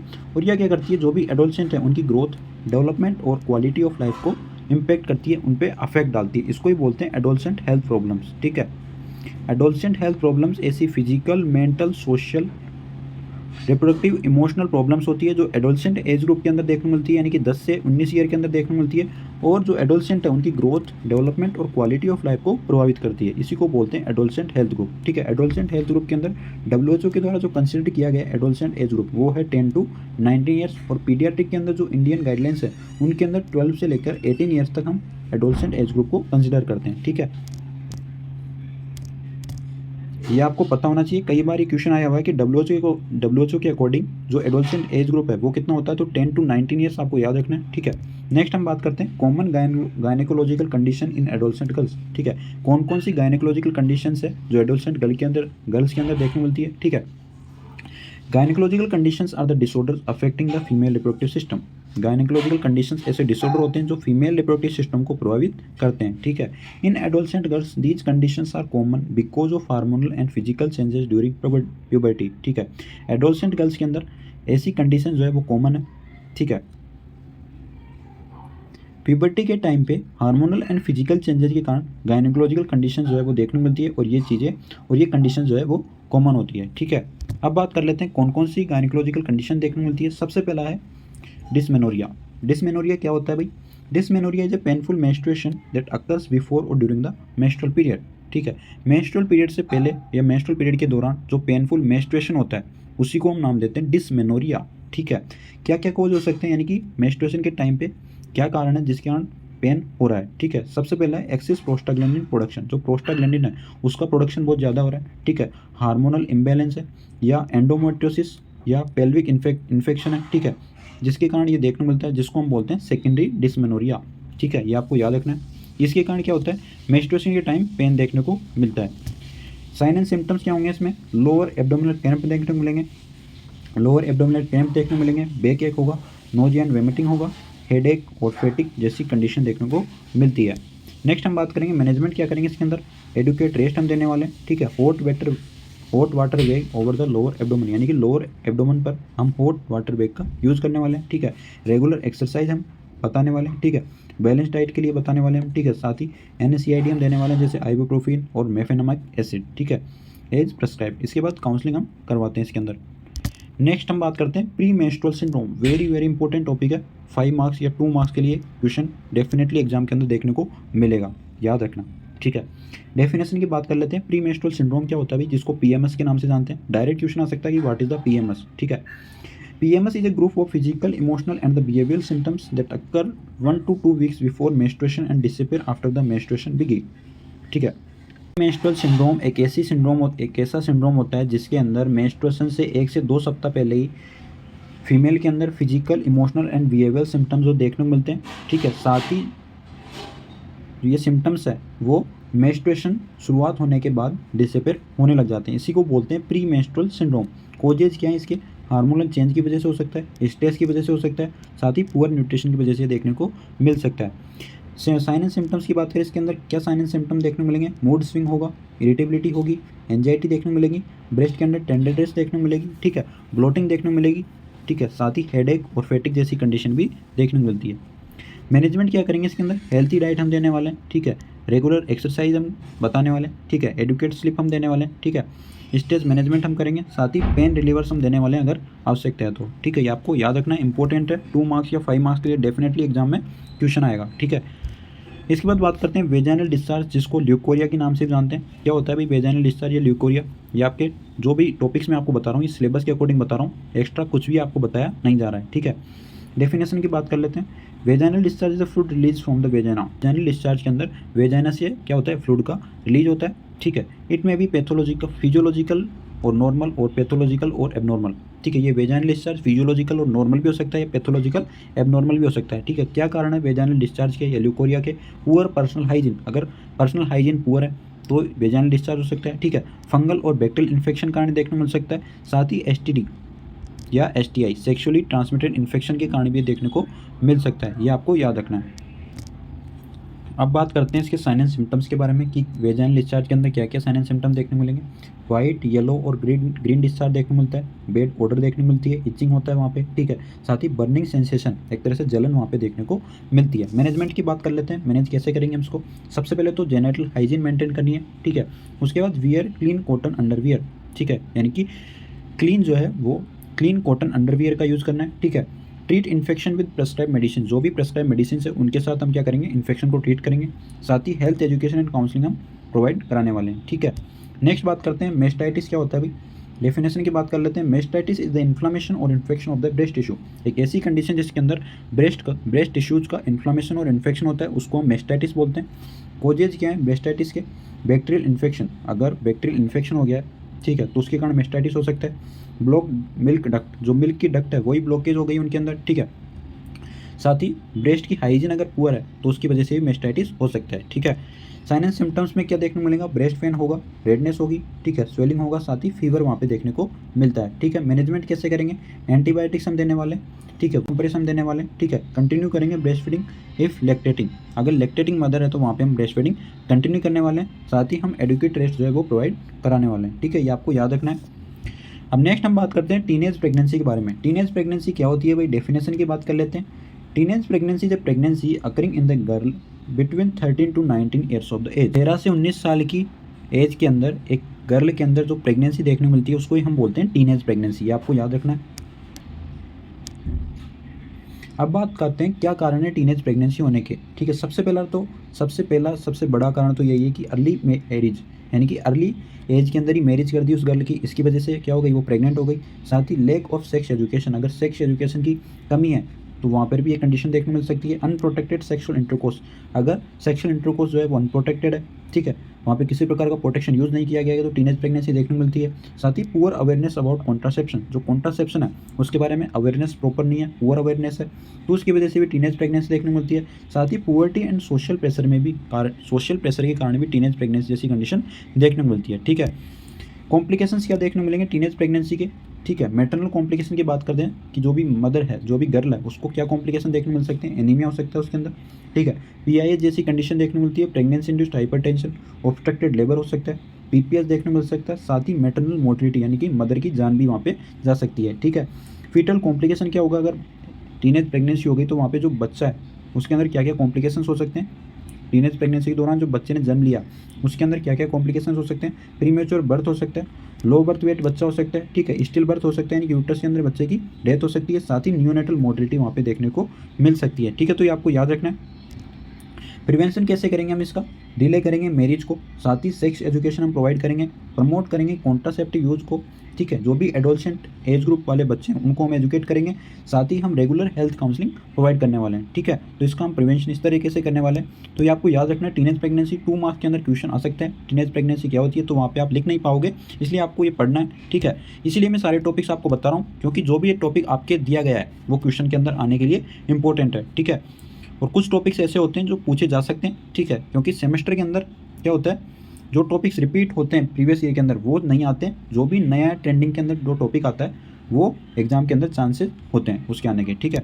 अब बात करते हैं awareness about legal age of the marriage, यानी कि जो लीगल एज है मैरिज की, उसके बारे में अवेयरनेस की बात कर लेते हैं यहाँ पे, ठीक है। लीगल एज की बात कर लेते हैं। इंडिया के अंदर जो मैरिज की लीगल एज है वो फीमेल के अंदर 18 ईयर्स डिसाइड की गई है और मेल के अंदर 21 ईयर्स की डिसाइड की गई है, यानी कि 18 साल से पहले कोई भी महिला जो है वो शादी नहीं कर सकती है, मैरिज नहीं कर सकती है। और जो मैक्सिमम एज है, ठीक है, और जो मिनिमम एज लिमिट है बॉयज़ के लिए या मेल के लिए वो है 21 ईयर्स, ठीक है, यानी कि 21 साल का मेल होना चाहिए तभी वो मैरिज कर सकता है, ठीक है। इंपॉर्टेंस क्या है, इससे क्या फ़ायदा है, प्रिवेंट होगा चाइल्ड मैरिज, जो बाल विवाह है वो रोक सकते हैं इसके द्वारा, टीनेज प्रेगनेंसी को हम कम कर सकते हैं, साथ ही मैटरनल एंड चाइल्ड हेल्थ को हम इंप्रूव कर सकते हैं, ठीक है।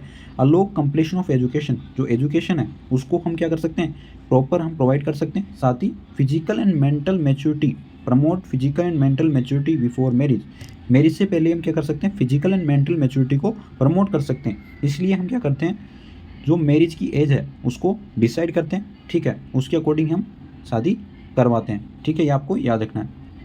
नेक्स्ट हम बात करते हैं अब नेशनल मेंस्ट्रुअल हाइजीन स्कीम, ठीक है। NMHS क्या होता है भाई, ये आपके प्रोग्राम दिया गया है, आपको याद रखना है, क्वेश्चन आ सकता है व्हाट इज़ द NMHS, ठीक है। तो वहाँ पे आपको पता नहीं रहेगा कि क्या क्वेश्चन आया ये, ठीक है, इसीलिए मैं सारे टॉपिक डिस्कस कर रहा हूँ, इसलिए आपको पढ़ने हैं जो भी मैं टॉपिक बता रहा हूँ, ठीक है। लॉन्च कब हुआ है NMHS यानी कि नेशनल मेंस्ट्रुअल हाइजीन स्कीम कब लॉन्च हुआ है, 2011 के अंदर गवर्नमेंट ऑफ इंडिया ने लॉन्च किया है, ठीक है। डेफिनेशन की बात कर लेते हैं, क्या है भैया, national menstrual hygiene scheme promotes safe menstrual hygiene practice among adolescent girls specially in the rural areas. NMHS एक ऐसी स्कीम है जिसके अंदर एडोलसेंट गर्ल्स एंड जो रूरल एरियाज़ की जो गर्ल्स है उनके अंदर मेंस्ट्रुअल हाइजीन को प्रमोट किया जाए, ठीक है। उसको प्रमोट करने के लिए क्या किया गया है, NMHS जो है वो लॉन्च किया गया है, ठीक है।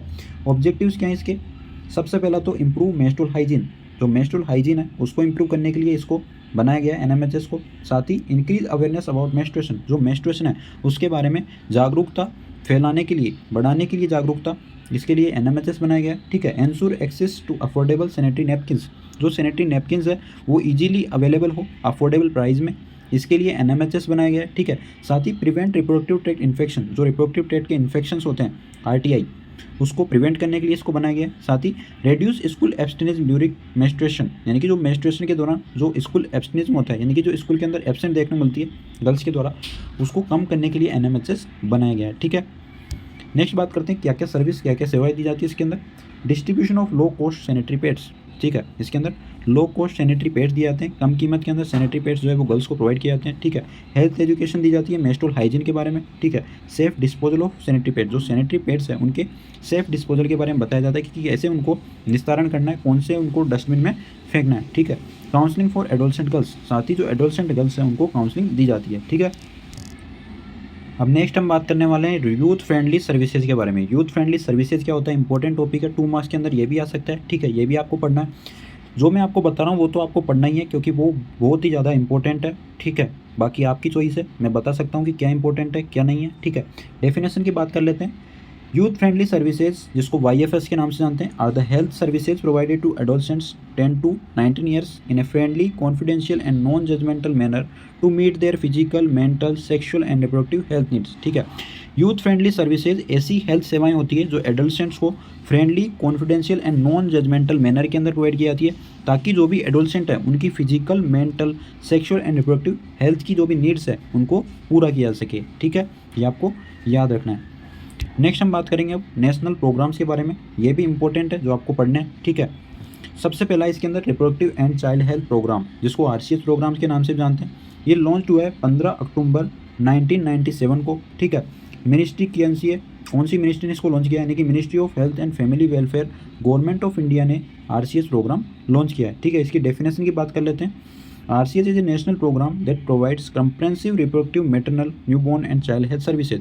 RCH एक नेशनल प्रोग्राम होता है जो comprehensive, reproductive, maternal, newborn and child health सेवाएं प्रदान करता है, ठीक है। इसके ऑब्जेक्टिव्स क्या है, क्यों इसको लॉन्च किया गया है, क्यों बनाया गया इस प्रोग्राम को, मैटरनल एंड इन्फेंट मोर्टिलिटी को कम करने के लिए इसको बनाया गया, ठीक है। साथ ही improve maternal and child health, जो मैटरनल एंड चाइल्ड हेल्थ है उसको इंप्रूव करने के लिए इसको बनाया गया। साथ ही फैमिली प्लानिंग को प्रमोट करने के लिए इसको बनाया गया, ठीक है। सेफ मदरहुड को सुनिश्चित किया जाए, ठीक है, इसलिए बनाया गया इसको। साथ ही चाइल्ड सर्वाइवल को इंप्रूव किया जाए, इसलिए इसको बनाया गया है, ठीक है, ये आपको याद रखना है।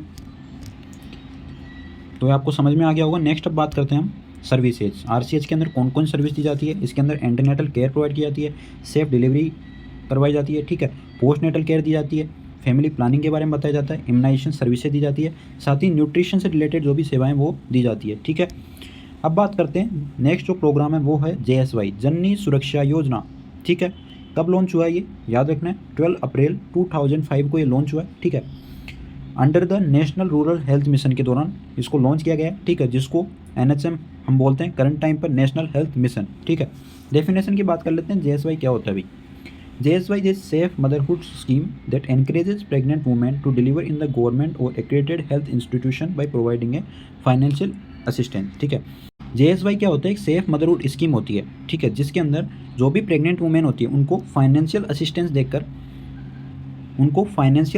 देकर या कुछ मनी देकर उनको एनकरेज किया जाता है ताकि जो भी प्रेग्नेंट वुमेन है वो अपनी डिलीवरी किसी भी गवर्नमेंट या एक्रीडिटेटेड हेल्थ इंस्टीट्यूशन यानी कि जो भी मान्यता प्राप्त हेल्थ इंस्टीट्यूशन है उसके अंदर अपनी डिलीवरी करवा सके, ठीक है। इसीलिए JSY को बनाया गया है, ठीक है। याद रखना है, डायरेक्ट एग्जाम में क्वेश्चन आ सकता है JSY क्या होता है, ठीक है। पूरा नाम नहीं भी दे सकता, तो आपको पता होना चाहिए JSY मतलब जननी सुरक्षा योजना। नेक्स्ट बात करते हैं इसके ऑब्जेक्टिव्स की। क्या ऑब्जेक्टिव है इसके, क्यों बनाया गया है इसको। इंक्रीज इंस्टीट्यूशनल डिलीवरीज, यानी कि इंस्टीट्यूशनल डिलीवरीज को बढ़ावा देने के लिए इसको बनाया गया, ठीक है। मेटरनल मोर्टिलिटी को कम किया जाए इसलिए बनाया गया इसको। नियोनेटल मोर्टिलिटी को कम करने के लिए बनाया गया, ठीक है। साथ ही improve access to skill birth attendants, जो भी स्किल बर्थ अटेंडेंट्स है उनसे क्या हो एक्सेस मिले, उसको इंप्रूव कर सके, इसलिए इसको बनाया गया है, ठीक है। बेनिफिट्स क्या मिलेंगे इसको, बेनिफिट्स क्या हैं, इसके फ़ायदे क्या हैं। Cash assistance to eligible pregnant women, जो भी एलिजिबल प्रेग्नेंट वुमेन है उनको केस में पैसे दिए जाते हैं, ठीक है। फ्री इंस्टीट्यूशनल डिलीवरी उनकी करवाई जाती है, साथ ही जो भी आशा वर्कर्स हैं उनसे सपोर्ट जो है वो उनको दिया जाता है, ये आपको याद रखना है। नेक्स्ट है जननी शिशु सुरक्षा कार्यक्रम, जिसको JSS के बोलते हैं, ठीक है। ये लॉन्च हुआ है 1 जून 2011 के अंदर, ठीक है। डेफिनेशन की इसकी बात कर लेते हैं, क्या होता है भाई JSS K. JSS K provides free and cashless services to pregnant women and sick newborns in the government health facilities. जो जननी शिशु सुरक्षा कार्यक्रम है उसके अंदर जो भी प्रेग्नेंट वुमेन है और जो भी सिक न्यूबॉर्न है उनको गवर्नमेंट हेल्थ फैसिलिटीज़ के दौरान फ्री और कैशलेस सर्विसेज प्रदान की जाती है। इसके ऑब्जेक्टिव्स क्या हैं, क्यों बनाया गया है इसको। मैटरनल एंड न्यूबॉर्न डेथ को कम करने के लिए इसको बनाया गया। साथ ही जो भी फाइनेंशियल बैरियर्स है, remove financial barriers to institutional care, ठीक है। जो फाइनेंशियल बैरियर्स है इंस्टीट्यूशनल केयर के दौरान, जो फाइनेंशियल बैरियर्स आते हैं यानी कि जो पैसे के अंदर प्रॉब्लम्स देखने को मिलती हैं, उनको कम करने के लिए इसको बनाया गया है, ठीक है। नेक्स्ट हम बात करते हैं फ्री सर्विसेज कौन कौन दी जाती है इसके अंदर। नॉर्मल एंड सिजेरियन डिलीवरी करवाई जाती है फ्री में, ठीक है। फ्री मेडिसिन एंड डायग्नोस्टिक दिए जाते हैं, डायग्नोस्टिक टेस्ट करवाए जाते हैं। फ्री ब्लड दिया जाता है अगर रिक्वायर्ड है तो, ठीक है। फ्री डाइट दी जाती है हॉस्पिटल स्टे के दौरान। साथ ही फ्री ट्रांसपोर्ट किया जाता है घर से लेकर हॉस्पिटल तक और हॉस्पिटल से होम तक, ठीक है। तो ये आपको याद रखना है JSS के प्रोग्राम के बारे में। नेक्स्ट है राष्ट्रीय बाल स्वास्थ्य कार्यक्रम RBS के, ठीक है। ये लॉन्च हुआ है 6 फरवरी 2013 को, ठीक है। डेफिनेशन की बात कर लेते हैं, RBS की क्या होता है अभी। RBS की जे child health screening and early intervention programme for the children 0 to 18 years, ठीक है। RBS की क्या होता है, एक 0 से 18 साल के बच्चों के लिए हेल्थ स्क्रीनिंग और अर्ली इंटरवेंशन प्रोग्राम होता है, ठीक है। इसके ऑब्जेक्टिव्स क्या है, क्यों ये लॉन्च किया गया है। Early detection and treatment of health condition, जो भी हेल्थ कंडीशन है उनको अर्ली डिटेक्ट कर सके, उनका ट्रीटमेंट कर सके अर्ली स्टेज में, इसलिए इसको बनाया गया, ठीक है। साथ ही reduce disability and improve child development, ठीक है। जो चाइल्ड डेवलपमेंट है उसको इम्प्रूव किया जाए, साथ ही जो भी डिसेबिलिटी है उसको कम करने के लिए RBS की राष्ट्रीय बाल स्वास्थ्य कार्यक्रम जो है वो लॉन्च किया गया है, ठीक है। इसके अंदर फोकस किया गया है ओनली 4DS पर, ठीक है। फोकस एरिया के अंदर आपको याद रखना है 4DS से, ठीक है।